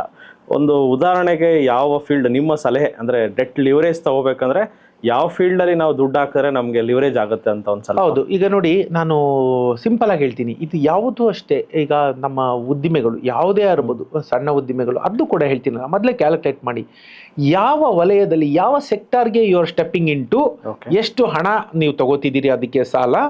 ಈಗ ಫಾರ್ ಎಕ್ಸಾಂಪಲ್ ಮ್ಯಾನುಫ್ಯಾಕ್ಚರಿಂಗ್ ಆಯ್ತು ಅಂದ್ರೆ ನಿಮ್ಗೆ ತಕ್ಷಣ ದುಡ್ಡು ಸಿಕ್ಕೋದಿಲ್ಲ. ಮತ್ತೆ ಅಲ್ಲಿ ನಿಮ್ಗೆ 90 days 120 days ಅವ್ರು ಲಿವರೇಜ್ ಮಾಡ್ಕೋತಾರೆ. ಯಾರು ನಿಮ್ಮ ಹತ್ರ ಯಾರೋ ತಗೊಂಡಿರ್ತಾರೆ ಪದಾರ್ಥ, ಅವ್ನು 90 days 120 days ಬಿಟ್ಟು ಕೊಡ್ತಾನೆ. ಮ್ಯಾನುಫ್ಯಾಕ್ಚರಿಂಗ್ ಇಸ್ ವೆರಿ ಇದು ಏನ್ ಹೇಳ್ತಾರೆ, ಟ್ರಿಕಿ ಥಿಂಗ್. ಬೇಕು, ಅವರು ಬೇಕೇ ಬೇಕು. ಆದ್ರೆ ಅವ್ರು ರೈತರ ತರ, ನಿಜವಾಗ್ಲೂ ಪಾಪ ರೈತರಿಗಾಗೋ ಕಷ್ಟ ಮ್ಯಾನುಫ್ಯಾಕ್ಚರರ್ಗೆ ಆಗ್ತಾ ಇದೆ ಇವತ್ತು. ಸೊ ನೀವು ಯಾವ ವಲಯಕ್ಕೆ ಹೋಗ್ತೀನಿ ಅಂತ ನೋಡ್ಬೇಕು. ಅಲ್ಲಿ ಯಾವರೇಜ್ ಎಷ್ಟು ಪ್ರಾಫಿಟ್ ಇದೆ, ನಾನು ಎಷ್ಟು ಲೋನ್ ಕೊಡ್ತಾ ಇದ್ದೀನಿ, ಅಲ್ಲಿ ನಮ್ಗೆ ಲಿವರೇಜ್ ಟೈಮ್ ಏನಿದೆ, ಅಂದರೆ ನಮಗೆ ಡೆಟಾರ್ಸ್ ಮಾರ್ಕೆಟಲ್ಲಿ ಇರೋದು ನಮ್ಗೆ ವಾಪಸ್ ಬರೋಕ್ಕೆ ಎಷ್ಟು ಟರ್ನ್ಔಟ್ ಟೈಮ್ ಏನು, 90 days 60 days 30 days what ever, ಅದೆಷ್ಟು ಕ್ಯಾಲ್ಕುಲೇಟ್ ಮಾಡಬೇಕು. ಆಪರ್ಚುನಿಟಿ ಕಾಸ್ಟ್, ಈ ಸಾಲ ತಗೊಳ್ದಿದ್ದಿದ್ರೆ ನಾನು ಹೆಂಗಿರ್ತಿದ್ದೆ, ಅದು ಆಪರ್ಚುನಿಟಿ ಕಾಸ್ಟ್, ನಿಮ್ಮ ಟೈಮು, ಎವ್ರಿಥಿಂಗ್ ಕ್ಯಾಲ್ಕುಲೇಟ್ ಮಾಡಿ ನೀವು ಒಂದು ಹಾಕ್ಕೊಂಡು ಬಂದಾಗ ಈಸ್ ಇಟ್ ರಿಯಲಿ ವರ್ತ್ ಅಂತ ನೋಡ್ಬಿಟ್ಟು ಎಂಡ್ ಆಫ್ ದ ಡೇ ಬೇರೆ ಯಾವುದು ದಾರಿ ಇಲ್ಲವೇ ಇಲ್ಲ. ನಾವು ಉದ್ಯಮದಲ್ಲೇ ತೊಡ್ಕೋಬೇಕು. ಯಾವ್ದಾರ ಸಣ್ಣ ಉದ್ಯಮ ಇರ್ಬೋದು, ಮಧ್ಯಮ ಗಾತ್ರದ ಉದ್ಯಮಗಳಿರ್ಬೋದು, ಯಾವುದೇ ಇರ್ಬೋದು, ಉದ್ಯಮ ಒಂದೇ. ನಾನು ಇಲ್ಲಿ ನನ್ನ ಎಲ್ಲ ನೋಡುಗರಿಗೆ ಒಂದು ಕ್ಲಾರಿಟಿ ಕೊಡ್ಲಿಕ್ಕೆ ಇಷ್ಟಪಡ್ತೀನಿ. ಸಾಲ ಮಾಡಿಬಿಟ್ಟು ಶೇರ್ ಮಾರ್ಕೆಟಲ್ಲಿ ತಂದು ಹಾಕ್ಬಿಡೋಣ, 12, 13, 14, 15% ಸಿಕ್ಕುತ್ತೆ. ಆ ಬಿಗ್ ನೋ.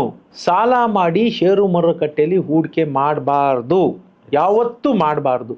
ನಮ್ಮ ಉಳಿತಾಯದ ಹಣವನ್ನ ಷೇರು ಮಾರುಕಟ್ಟೆಯಲ್ಲಿ ಹಾಕಬೇಕು. ಕಾಯೋ ಕ್ಷಮತೆ ಇದ್ರೆ ಅದು ಕುಸಿತ ಕಂಡ್ರು 50% ಕುಸಿತ ಕಂಡ್ರು ಇನ್ನೊಬ್ರನ್ನ ಬ್ಲೇಮ್ ಮಾಡಬಾರ್ದು. ಓ ಮನೋಜ್ ಹೇಳ್ಬಿಟ್ರು, ಓ ರಂಗಸ್ವಾಮಿ ಹೇಳ್ಬಿಟ್ಟ. ಮನೋಜ್ ಇರ್ಬೋದು, ರಂಗಸ್ವಾಮಿ ಇರ್ಬೋದು, ಅಥವಾ ಆಗ್ಲೇ ವಾರನ್ ಬಫೆಟ್ ಇರ್ಬೋದು, ಯಾರೇ ಇರ್ಬೋದು, ಯಾರು ದೇವರಲ್ಲ. ಇಷ್ಟೇ ಆಗುತ್ತೆ ನಿಖರವಾಗಿ ಅಂತ. ಇವತ್ತು ನೋಡಿ ಟ್ರಂಪ್ ಏನ್ ಮಾಡ್ತಾ ಇದ್ದಾರೆ, ವೀಕೆಂಡ್ ರಾಜಕೀಯ ಮಾಡ್ತಾ ಇದ್ದಾರೆ. ಎವ್ರಿ ವೀಕೆಂಡ್ ಶುಕ್ರವಾರ ಶನಿವಾರ ಬಂದು ಏನೋ ಹೇಳೋಗ್ತಾರೆ. ಶುಕ್ರವಾರ ಶನಿವಾರ ನಿಮ್ದು ಗೋಲ್ಡು ಸಿಲ್ವರ್ ಎಲ್ಲ ನೆಲ ಕಚ್ಚೋಗುತ್ತೆ. ಸೋಮವಾರ ಬಂದು ಇನ್ನು ಹೇಳ್ತಾನೆ. ಈಸ್ ಫ್ಲಕ್ಚುಯೇಟ್ ಎಷ್ಟು ಮಾಡ್ತಾ ಇದ್ದಾರೆ ಅಂತಂದ್ರೆ ಅವ್ರು ಹಣ ಮಾಡ್ಕೋತಾ ಇದ್ದಾರೆ ಅದ್ರ ಮೂಲಕ. ನೋಡಿ, ಅಂಥ ಒಂದು ಪ್ರೆಸಿಡೆಂಟ್ ಹುದ್ದೆಲ್ ಕೂತು ಆತ ಒಳ್ಳೆ ಯಾವುದೋ ಒಬ್ಬ ದಲ್ಲಾಳಿ ಮಾಡೋ ರೀತಿಯಲ್ಲಿ ಇವತ್ತು ಮಾಡ್ತಾ ಇದ್ದಾನೆ. ದಲ್ಲಾಳಿ ಮಾಡೋ ರೀತಿ ಮಾಡಿಬಿಟ್ಟು ನಿಜವಾದ ಹೂಡಿಕೆದಾರರ ಎಷ್ಟು ಹಣನ ಆತ ಇದು ಮಾಡ್ತಾ ಇದ್ದಾನೆ, ಎಷ್ಟು ಜನರ ಮಾನಸಿಕ ಒಂದು ಒತ್ತಡಗಳಿಗೆ ಕಾರಣ ಆಗಿದ್ದಾನೆ. ಹಾಗಾಗಿ ನಾನು ಹೇಳೋದು ಇಷ್ಟೇ, ನಮ್ಮ ಸ್ವಂತ ಹಣ, ಉಳಿಕೆ ಹಣನ ನಾವು ಶೇರ್ ಮಾರ್ಕೆಟಲ್ಲಿ ಹಾಕಬೇಕು. ಸಾಲ ಮಾಡಿ ಶೇರ್ ಮಾರ್ಕೆಟಲ್ಲಿ ಹಾಕಬಾರ್ದು. ಯಾಕಂದ್ರೆ ಅದು ಇಷ್ಟೇ ಅಂತ ಸ್ಥಿರತೆ ಇಲ್ಲ, ನಿಮಗೆ ಹಣ ಕೊಡುತ್ತೆ ಅಂತ ಹೇಳಕ್ ಬರಲ್ಲ. ಬ್ಯಾಂಕಲ್ಲಿ ಇಟ್ಟು ಬಡ್ಡಿ ತರ ಅಲ್ಲ ಇದು. ಬಟ್ ಹ್ಯಾವಿಂಗ್ ಸೆಡ್ ದಟ್, ನಿಮ್ಗೆ 50% ಕುಸಿತ ಕಂಡಿದ್ರು ಅದು ಮತ್ತೆ ಜಿಗಿತ ಕಂಡೇ ಕಾಣುತ್ತೆ. ನಾನು ಯಾವಾಗಲೂ ಹೇಳ್ತೀನಿ, ಪ್ರತಿಯೊಂದು ಕುಸಿತವು ಮುಂಬರುವ ಜಿಗಿತಕ್ಕೆ ಮುನ್ನುಡಿ. ಬಿದ್ದದ್ದು ಏರ್ಲೇಬೇಕು, ಏರಿದ್ದು ಇಳಿಬೇಕು. ಇದು ಸೈಕಲ್, ಅದು ಸೈಕಲ್. ಹಾಗಾಗಿ ಆ ಕ್ಷಮತೆ ಇದ್ದವ್ರು ಮಾತ್ರ ಷೇರು ಮಾರುಕಟ್ಟೆಯಲ್ಲಿ ಹಾಕ್ಬೇಕು. ಸಾಲ ಮಾಡಿ ಷೇರು ಮಾರುಕಟ್ಟೆಯಲ್ಲಿ ಹಣ ಹಾಕಬಾರ್ದು. ಎಲ್ಲಿ ಹಾಕ್ಬೇಕಾಗಾದ್ರೆ 12, 13, 14, 15, 20% ಬರೋವಂಥದ್ದು ಇದೆ. ಯಾವಾಗ ಅಂತಂದ್ರೆ ಉದ್ದಿಮೆ. ನಾವು ಉದ್ದಿಮೆಗಳಲ್ಲೇ ಹೂಡಿಕೆ ಮಾಡಬೇಕು. ಅದು ಯಾವಾಗ ಮಾಡಬೇಕು, ಯಾರೋ ಮಾಡಿದ್ರು ಅಂತ ಮಾಡಬಾರ್ದು. ನಮಗದ್ರಲ್ಲಿ ಏನಿದೆ, ನಮ್ಮ ಎಕ್ಸ್ಪರ್ಟೀಸ್ ಏನು, ಅದನ್ನ ನೋಡ್ಕೊಂಡೇ ಮಾಡಬೇಕೇ ಹೊರತು ಯಾರೋ XYZ ಗೆದ್ದ ಅಂತ ನಾವು ಅಲ್ಲಿ ತಿರ್ಗಾ ಹೂಡಿಕೆ ಮಾಡಬಾರ್ದು. Definitely sir. ಇವಾಗ ಸಾಲಗಳಲ್ಲಿ ತುಂಬ ಥರ ಇದೆ, ಪರ್ಸನಲ್ ಲೋನ್ ಆ ಥರ ಈ ಥರ. ಸೊ ಎಕ್ಸ್ಪೆಷಲಿ ಪರ್ಸನಲ್ ಲೋನ್ ಬಗ್ಗೆ ಮಾತಾಡ್ಬೇಕಾದ್ರೆ ಯಾವ ರೀತಿಯ ಲೈಫ್ ಸ್ಟೈಲ್ ಇಟ್ಕೊಂಡಿರೋರು ಪರ್ಸನಲ್ ಲೋನ್ ತಗೋಬಾರ್ದು? ನನ್ ಕೇಳಿದ್ರೆ ಇದಕ್ಕೆ ಯಾವ ರೀತಿ ಅಲ್ಲ, ಯಾವತ್ತೂ ಪರ್ಸನಲ್ ಲೋನ್ಗೆ ಹೋಗ್ಲೇಬಾರ್ದು. ಓಕೆ, ಸಿಂಪಲ್ ಆಗಿ ಹೇಳ್ತೀನಿ ಮನೋಜ್ ಅವರೇ. ಪರ್ಸನಲ್ ಲೋನ್ ನೀವು ಯಾತಕ್ಕೆ ತಗೋತೀರಾ? ಎಮರ್ಜೆನ್ಸಿ, ಹೌದಾ? ಅಂದ್ರೆ ಅಲ್ಲಾಗ್ಲೇ ನೀವು ತಪ್ಪಾಯ್ತು, ನೀವು ಫೇಲ್ ಅಂತ ನನ್ನ ಪ್ರಕಾರ. ಯಾಕಂದ್ರೆ ನಾನು ಯಾವಾಗ್ಲೂ ಪದೇ ಎಲ್ಲಾ ಸರ್ತಿ ನಿಮ್ ಜೊತೆ ಮಾತಾಡುವಾಗ್ಲೂ ಹೇಳ್ತೀನಿ, ಎಮರ್ಜೆನ್ಸಿ ಫಂಡ್ ಇಟ್ಕೊಳ್ರಪ್ಪ, ಒಂದು 6 ತಿಂಗಳಿಗೆ ಇಟ್ಕೊಳ್ಳಿ, ಮೆಡಿಕಲ್ ಇನ್ಶೂರೆನ್ಸ್ ಮಾಡಿಸ್ಕೊಂಡಿರಿ, ಆಯ್ತಾ? ಒಂದು ಇದು ಏನ್ ಹೇಳ್ತಾರೆ, ಟರ್ಮ್ ಇನ್ಶೂರೆನ್ಸ್ ಮಾಡಿಸ್ಕೊಂಡಿಟ್ಟಿರಿ, ಎಲ್ಲ ಹೇಳ್ತಿರ್ತೀವಿ. ಒಂದು 6 ತಿಂಗಳದು 8 ತಿಂಗಳಿಗೋ ಒಂದು ಎಮರ್ಜೆನ್ಸಿ ಫಂಡ್ ಅಂತ ಕ್ರಿಯೇಟ್ ಮಾಡಿಟ್ಟಿರಿ. ಕೇಳಲ್ಲ ಜನ. ಆದ್ರೆ ಜನ ಏನ್ ಮಾಡ್ತಾರೆ, ಮೆಡಿಕಲ್ಲು ಮಾಡ್ಸಲ್ಲ, ಟರ್ಮು ಮಾಡ್ಸಿರಲ್ಲ. ಮುಕ್ಕಾಲ್ ಪಾಲು ಪರ್ಸನಲ್ ಲೋನ್ ಯಾತಕ್ ಮಾಡ್ತಾರೆ ಹೇಳಿ? ಒಂದಷ್ಟು ಜನ ಶೋಕಿಂಗ್ ಮಾಡ್ತಾರೆ. ಅದನ್ನ ಬಿಟ್ರೆ ಬಹಳಷ್ಟು ಜನ ಪಾಪ ಅವ್ರಿಗೆ ನಿಜವಾಗ್ಲೂ ಸಂಕಷ್ಟ ಬಂದಿರುತ್ತೆ. ಏನಾಗಿರುತ್ತೆ, ಏನೋ ಮೆಡಿಕಲ್ ಎಮರ್ಜೆನ್ಸಿ ಬಂದ್ಬಿಟ್ಟಿರುತ್ತೆ, ಯಾರೋ ಮನೇಲೋ ಇನ್ನೊಬ್ರಿಗೋ ಏನೋ ದೊಡ್ಡ ಕಾಯಿಲೆ ಬಂದಿರುತ್ತೆ, ಆಕ್ಸಿಡೆಂಟ್ ಆಗಿರುತ್ತೆ, ಏನೋ ಆಗಿರುತ್ತೆ. ಬಟ್ ಅವ್ರದ್ದು ಅದು ಫೇಲ್ಯೂರ್ ಆನ್ ದೇರ್ ಪಾರ್ಟ್. ಮೊದಲು ಈ ಬೇಸಿಕ್ಸು ಹೆಂಗೆ ಫೌಂಡೇಶನ್ ಇದ್ದಾಗ, ಮನೆ ಕಟ್ಟಕ್ಕೆ ಫೌಂಡೇಶನ್ ಇದ್ದಾಗೆ ನೀವು ಇವೆಲ್ಲ ಮಾಡಿ ಇಟ್ಕೋಬೇಕಾಗಿತ್ತು. ಅದು ಮಾಡಿಲ್ಲ. ಒಂದು 6 ತಿಂಗಳು ಎಮರ್ಜೆನ್ಸಿ ಫಂಡ್ ಇಡಬೇಕಾಗಿತ್ತು, ಇಟ್ಟಿಲ್ಲ. ಬಟ್ ಇವತ್ತು ಲೋನ್ ಮಾಡೋವಂಥ ಸ್ಥಿತಿಗೆ ಬಂದಿದ್ದೀರಿ. ತಕ್ಷಣ ಬೇಕು ಪರ್ಸನಲ್ ಲೋನು. ಈ ಪರ್ಸನಲ್ ಲೋನ್ ಮಾಡೋದೇ ಈ ಕಾರಣಗಳಿಗೋಸ್ಕರ. ಹಾಗಾಗಿ ಅದನ್ನ ಮಾಡಿದ್ದೀರಾ, ಅದೇ ಫೇಲ್ಯೂರು. ನನ್ನ ಪ್ರಕಾರ ಅದು ಫೇಲ್ಯೂರು. ಬಟ್ ವಿಧಿ ಇಲ್ಲ, ಮಾಡಬೇಕು, ಆವತ್ತಿನ ದಿನ ಮಾಡ್ತೀರಾ. ಬಟ್ ಇವತ್ತೇನಾಗ್ತಿದೆ ಅಂತಂದ್ರೆ ಮನೋಜ್ ಅವರೇ, ಬಹಳಷ್ಟು ಜನ ಶೋಕಿಂಗ್ ಮಾಡಕ್ ಶುರು ಮಾಡ್ಬಿಟ್ಟಿದ್ದಾರೆ. ಅದನ್ನ ತಗೊಂಡು ಏನೋ ಒಂದು ಬೇಡದೊಂದು 2 ಲಕ್ಷನೋ 3 ಲಕ್ಷನೋ ಕೊಟ್ಟು ಮೊಬೈಲ್ ತಗೊಂಡ್ಬಿಡ್ತಾರೆ, ಎಲ್ಲೋ ಟ್ರಿಪ್ ಹೋಗಿ ಬಂದ್ಬಿಡ್ತಾರೆ. ಲೈಫ್ ಸ್ಟೈಲ್ ಮೇಲೆ ಇನ್ವೆಸ್ಟ್ ಮಾಡಕ್ ಶುರು ಮಾಡ್ಬಿಟ್ಟಿದ್ದಾರೆ. ಅವ್ರಿಗೆ ಯೋಗ್ಯತೆ ಇರುತ್ತೋ ಇಲ್ವೋ, ಅವ್ರ ಬರ್ತ್ಡೇನ ಸುಮ್ಮನೆ ಎಲ್ಲರ ಮುಂದೆ ಅದ್ದೂರಿಯಾಗಿ ಆಚರಿಸ್ಕೋಬೇಕು ಅಂತ ಲೋನ್ ತಗೊಂಡ್ಬಿಡ್ತಾರೆ. ಏನೇನೋ ಈ ತರ ಎಲ್ಲ ಮಾಡ್ತಾರೆ. ಇಂತಹ ಕಾರಣಗಳಿಗೆ ತಗೊಳ್ಳೇಬಾರ್ದು. ನನ್ ಕೇಳಿದ್ರೆ ಫಸ್ಟ್ ಅಂಡ್ ಫಾರ್ಮೋಸ್ಟ್ ನಾನು ಮೊದಲೇ ಹೇಳ್ದಾಗೆ, ಪರ್ಸನಲ್ ಲೋನ್ ತಗೊಂತಿದ್ದೀರಾ ಅಂತಂದ್ರೆ ನೀವು ಕರೆಕ್ಟ್ ಆಗಿ you are not planned your life. It's a failure ನನ್ನ ಪ್ರಕಾರ. ಆದ್ರೆ ಕೆಲವೊಂದ್ಸರ್ತಿ ಏನ್ ಮಾಡೋದು, ಆ ಜನಕ್ಕೆ ಪಾಪ ಗೊತ್ತಿರೋದಿಲ್ಲ, ಮಾಡಿರೋದಿಲ್ಲ. ಆ ನಿಜವಾದ ಕಾರಣಗಳಿಗೆ ಈ ತರದ್ದಾಯ್ತಲ್ಲ, ಆರೋಗ್ಯ, ಇನ್ನೊಂದು ಮತ್ತೊಂದು, ಮೆಡಿಕಲ್ ಎಮರ್ಜೆನ್ಸಿ, ಈ ತರದ್ದೆಲ್ಲ ಆದಾಗ ತಪ್ಪಿಲ್ಲ, ಆದಷ್ಟು ಬೇಗ ಅದನ್ನ ತೀರಿಸ್ಕೊಳ್ಳೋಕ್ಕೂ ಪ್ರಯತ್ನ ಪಡ್ಬೇಕು. ಯಾಕಂದ್ರೆ ಪರ್ಸನಲ್ ಲೋನ್ ಏನಾಗುತ್ತೆ ನಿಮ್ಗೆ ಗೊತ್ತು, ಇಂಟ್ರೆಸ್ಟ್ ರೇಟ್ ಜಾಸ್ತಿ ಇರುತ್ತೆ. Definitely sir. ಪರ್ಸನಲ್ ಲೋನ್ ತಗೊಂಡು ಹೆಲ್ತ್ ಇನ್ಸೂರೆನ್ಸ್, ಟರ್ಮ್ ಇನ್ಸೂರೆನ್ಸ್ ಮಾಡಿಸ್ಕೋಬೋದಾ? ನಾನು ಕೇಳಿದ್ರೆ ಅದನ್ನು ಕೂಡ ತಪ್ಪೇ. ನಾನು ಹೇಳೋದು, ನೀವು ಪ್ಲಾನ್ ಮಾಡಿ. ಈಗ ನಿಮ್ಮ ಒಂದು ಇನ್ಕಮ್ ಇದೆಯಲ್ಲ, ನಿಮ್ಮ ಇನ್ಕಮ್ ಎಷ್ಟು ಅಂತ ನಿಮಗೆ ಗೊತ್ತು, ನಿಮ್ಮ ಖರ್ಚು ಎಷ್ಟು ಅಂತ ಗೊತ್ತು. ಅದರಲ್ಲೇನೆ ಮಾಡಿ ಅದು ಎರಡನ್ನೂ ಅಲ್ಲೇ ಸಮದೂಗ್ಸಕ್ಕೆ ನೀವು ಪ್ರಯತ್ನ ಪಡಬೇಕು. ಆದ್ರೆ ಇವತ್ತು ಇಲ್ಲ ಅಂತಂದ್ರೆ, ನನ್ ಕೇಳಿದ್ರೆ ನಿಮ್ಗೆ ಟರ್ಮ್ ಇನ್ಶೂರೆನ್ಸ್ಗೆ, ಹೆಲ್ತ್ ಇನ್ಶೂರೆನ್ಸ್ಗೆ ಎಷ್ಟಾಗುತ್ತೆ ಅಮ್ಮಮ್ಮ ಅಂದ್ರೆ 10,000 ರೂಪಾಯಿ ಆಗ್ಬೋದು. 15 ಅಂತಾನೆ ಇಟ್ಕೊಡಿ, ಬೇಡ 25 ಒಂದು 50,000 ಆಯ್ತು. ಅಂತದಕ್ಕೆ ಮಾಡೋದಾದ್ರೆ ಮಾಡಿ. ಅದು 5,000 ಅಂದ್ರೆ 1 ವರ್ಷದಲ್ಲಿ ನೀವು ಅದನ್ನ ತೀರ್ಸ್ಕೊಂಡ್ಬಿಡ್ಬೋದು, ಸಾಲನ ತೀರ್ಸ್ಕೋಬಹುದು. ಒಳ್ಳೆ ಕೆಲ್ಸಕ್ಕೆ ಸಾಲ ಮಾಡೋದು ತಪ್ಪಲ್ಲ. ಯಾಕಂದ್ರೆ ಇವತ್ತಿನ ದಿನ ಸಾಲನೇ ಮಾಡಬೇಡಿ ಅಂತಂದ್ರೆ ಸಾಧ್ಯನೇ ಇಲ್ಲ ಅನ್ನುವಂತ ಒಂದು ಪದ ಇವತ್ತು ಬಂದ್ಬಿಡುತ್ತೆ. ಹಾಗಾಗಿ ಇಟ್ಸ್ ಓಕೆ, ಸಾಲ ಮಾಡೋದು ತಪ್ಪು, ಮಾಡಲೇಬಾರ್ದು ಯಾವ ಕಾರಣಕ್ಕೂ ಅನ್ನೋದು ಕೂಡ ತಪ್ಪಾಗುತ್ತೆ. ಇವತ್ತು ಒಳ್ಳೆಯ ಕಾರಣಗಳಿಗೆ ಸಾಲ ಮಾಡಬಹುದು. ಸರ್, ಇವಾಗ IT ಎಂಪ್ಲಾಯ್ ಒಬ್ರು ಮೊನ್ನೆ ಬಂದಿರೋ ನಮ್ಮ ಇನ್ಸ್ಟಿಟ್ಯೂಟ್ಗೆ, ಅವ್ರ ಹತ್ರ ಒಂದು ಮನೆ ತೊಗೊಂಡ್ಬಿಟ್ಟಿದ್ದಾರೆ, ಕೆಲ್ಸಕ್ಕೆ ಹೋಗ್ತಾ ಇದ್ರು, ಕಾರಣಾಂತರಗಳಿಂದ ಲೇ ಆಫ್ ಆಯಿತು. ಸೊ ಸ್ಯಾಲ್ರಿ 1.5 ಲಕ್ಷ ಬರ್ತಾ ಇತ್ತು, ಕಮಿಟ್ಮೆಂಟ್ಸ್ ಇಟ್ಕೊಂಡ್ಬಿಟ್ಟಿದ್ದಾರೆ. ಕಾರ್ ಲೋನ್ ಇದೆ, ಮನೆ ಸಾಲ ಇದೆ, ಆ್ಯಂಡ್ ಸ್ವಲ್ಪ ಪರ್ಸನಲ್ ಲೋನು ಇದೆ. ಸೊ ಇವಾಗ 1.5 ಲಕ್ಷ ಸಂಬಳ ಆಲ್ಮೋಸ್ಟ್ ನಿಲ್ ಆಗ್ಬಿಟ್ಟಿದೆ. ಸೊ ಇವಾಗ ಅವ್ರ ಹತ್ರ ಕ್ಯಾಪಿಟಲ್ ಒಂದು 45 ಲಕ್ಷ ಹೆಂಗೋ ಕೂಡಿಟ್ಟಿದ್ದಾರೆ, ಶೇರಲ್ಲಿ ಅಲ್ಲಿ ಇಲ್ಲಿ ಕೂಡಿಟ್ಟಿದ್ದಾರೆ. ಸೊ ಇವಾಗ ಆ ವ್ಯಕ್ತಿ ಏನು ಮಾಡಿದ್ರೆ ಆ ಡೆಟ್ ಟ್ರ್ಯಾಪಿಂದ ಹೊರಗಡೆ ಬರ್ಬೋದು? ಡೆಟ್ ಟ್ರ್ಯಾಪಿಂದ ಹೊರಗಡೆ ಬರೋದಕ್ಕೆ ಸಿಂಪಲ್ಲು, ಪ್ರಪ್ರಥಮವಾಗಿ ಪರ್ಯಾಯ ಆದಾಯ ಮೂಲ. ಅವರಿಗೆ ಬೇರೆ ಯಾವ್ದಾರ ಕ್ಷಮತೆ ಇದ್ದು ನನಗೆ ಇನ್ಕಮ್ ಸೋರ್ಸ್ನ ನಾನು ಹುಡುಕೊಳ್ಳಬಲ್ಲೆ. ನಾನು ಅದಕ್ಕೆ ಯಾವಾಗಲೂ ಹೇಳೋದು, 6 ತಿಂಗಳಿಂದ 8 ತಿಂಗಳು ನೀವು ಎಮರ್ಜೆನ್ಸಿ ಫಂಡ್ ಇಡಿ ಅಂತ ಹೇಳೋದು ಇದೇ ಕಾರಣಕ್ಕೆ. ಚೆನ್ನಾಗಿ ನಡೆಯೋ ದಿನಗಳಲ್ಲಿ ಜನಕ್ಕೆ ಅರ್ಥ ಆಗಲ್ಲ ಇದು ಹೇಳಿದ್ದು. ಯಾವಾಗ ಹೆಂಗ್ ಬರುತ್ತೆ ಎಮರ್ಜೆನ್ಸಿ ಅನ್ನೋದು ಹೇಳಕ್ ಬರಲ್ಲ. ಹಾಗಾಗಿ 6ರಿಂದ 8 ತಿಂಗಳಿದ್ರೆ ನಿಮ್ಗೊಂದು ಲೀವರೇಜ್, ಅಗೈನ್ ನಿಮ್ಗೆ ಅಲ್ಲೊಂದು ಟೈಮ್ ಸಿಕ್ತು, ನಿಮ್ಗೆ ಟೈಮ್ ಲಿವರೇಜ್ ಆಯ್ತು ನಿಮ್ಗೆ. ಆ ಟೈಮಲ್ಲಿ ನಾನು ಏನು ಮಾಡ್ಬೋದು, ನಾನು ಆ ಹಣನ ಗಳಿಸ್ಕೋಬೋದಾ, ನನ್ನಲ್ಲಿ ಬೇರೆ ಏನು ಕ್ಷಮತೆ ಇದೆ, ಹೇಗೆ ನಾನು ಹಣ ದುಡಿಬೋದು, ಬೇರೆ ಕೆಲ್ಸಕ್ಕೆ ಅಪ್ಲೈ ಮಾಡಲ, ಯಾವುದಕ್ಕೆ ಆದರೂ ಟೈಮ್ ಬೇಕು, ಚಿಟಿಕೆ ಹೊಡೆಯೋದ್ರಲ್ಲಿ ಆಗೋದಿಲ್ಲ. ಸೊ ಅಷ್ಟು ಟೈಮಲ್ಲಿ ನಿಮ್ಗೊಂದು ಐಡಿಯಾ ಬಂದಿರೋದು, ನಿಮಗೆ ಟೈಮ್ ಸಿಕ್ಕುತ್ತೆ, ನೀವು ಒತ್ತಡದಲ್ಲಿ ತಗೊಳ್ಳೋ ನಿರ್ಧಾರಗಳು ತಪ್ಪಾಗಿರುತ್ತೆ. ಹಾಗಾಗಿ ನಿಮ್ಗೆ 6ರಿಂದ 8 ತಿಂಗಳು ಸಿಕ್ಕಿದಾಗ ನೀವು ಪ್ರಯತ್ನ ಪಡ್ತಿದ್ರಿ, ನಾನು ಆದಾಯ ಹೆಚ್ಚಿಸ್ಕೋಬೋದಾ, ನನಗೆ ಕೆಲಸ ಸಿಕ್ಕುತ್ತಾ, ನೀವು ಆ ನೀರಿನ ಆಳ ಅಗಲ ಎಷ್ಟಿದೆ ಅನ್ನೋದನ್ನ ನೀವು ಟೆಸ್ಟ್ ಮಾಡೋಕೆ ನಿಮ್ಗೊಂದು ವೇಳೆ ಸಿಕ್ತಿತ್ತು. ಅದು ಸಿಕ್ಕದ ನಂತರ ನೀವು ಇಲ್ಲ ಇದಾಗದೇ ಇಲ್ಲ, ನನ್ನ ಕೈಲಿ ಇನ್ಕಮ್ ಆಗಲ್ಲ, ಇಷ್ಟು ಬರೋದಿಲ್ಲ ಇನ್ನು ಮುಂದೆ ಅಂತ ಹೇಳಿದಾಗ ನಾನು ಯಾವಾಗಲೂ ಹೇಳ್ತೀನಿ, ಸೆಂಟಿಮೆಂಟ್ ಇಟ್ಕೋಬೇಡಿ, sell off your property. Okay, ಜನ ಅರ್ಥ ಮಾಡ್ಕೊಳ್ಳಲ್ಲ, ಅವರು ಜೋತ್ ಬಿದ್ದುಬಿಡ್ತಾರೆ.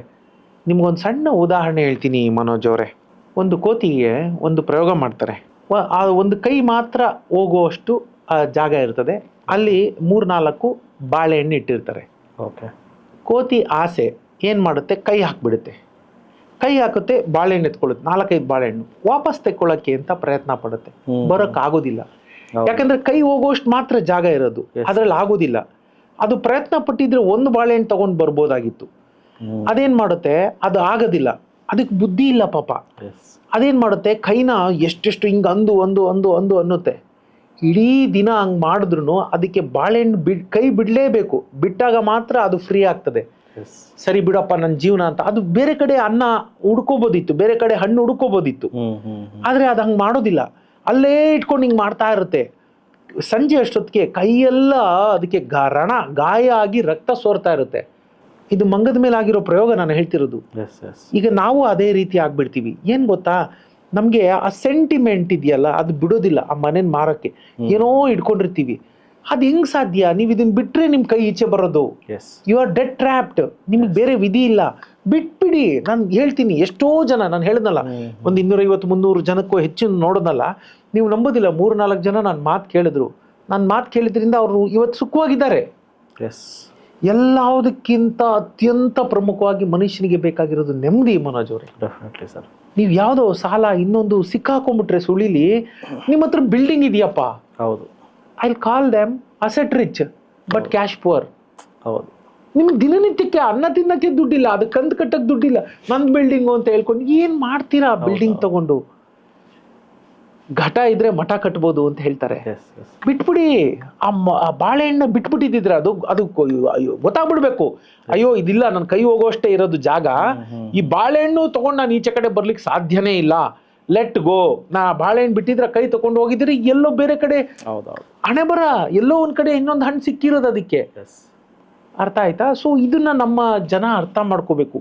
ನನಗೆ ಯಾರು ಕ್ಲೈಂಟ್ ಇರ್ತಾರೆ, ನಾನು ಅವ್ರಿಗೆ ಇದನ್ನ ಎಕ್ಸ್ಪ್ಲೈನ್ ಮಾಡ್ತೀನಿ. ನೋಡಿಯಪ್ಪ, ಈ ತರ ಇದೆ, ನೀವು ಇವತ್ತು ಗೆಲ್ಲಿ, ನಾಳೆ ನೋಡೋಣ, ನೆಕ್ಸ್ಟ್ ನಾಳೆ. ಇವತ್ತು ನೀವು ಖುಷಿಯಾಗಿದ್ರೆ ನೀವು ನಾಳೆನ ಗೆಲ್ಲೋ ಸಾಧ್ಯತೆ ಇದೆ. ಇವತ್ತೇ ನಿಮ್ಗೆ ಆಗ್ತಾ ಇಲ್ಲ ಅಂದ್ರೆ ನಾಳೆ ಎಲ್ಲಿ ಅಲ್ವಾ? ಸೊ ಲೆಟ್ ಗೋ ಅನ್ನೋದನ್ನ ಕಲಿಬೇಕು. ಇದು ನಂದು ಸಜೆಷನ್ ಸರ್. ಇನ್ನೊಂದು ಫ್ಯಾಮಿಲಿಗಳಲ್ಲಿ ನಾನು ನೋಡಿದ್ದೀನಿ, ಕೆಲ್ಸಕ್ಕೆ ಹೋಗ್ತಾ ಇರ್ತೀವಿ, ಹೆಂಗೋ ಒಂದು ಲಕ್ಷ ಸಂಬಳ ಬರ್ತಾ ಇರುತ್ತೆ, ಹೆಂಗೋ ಫ್ಯಾಮಿಲಿ ನಡೀತಾ ಇರ್ತದೆ, ಬಾಡಿಗೆ ಮನೇಲಿ ಇರ್ತೀವಿ.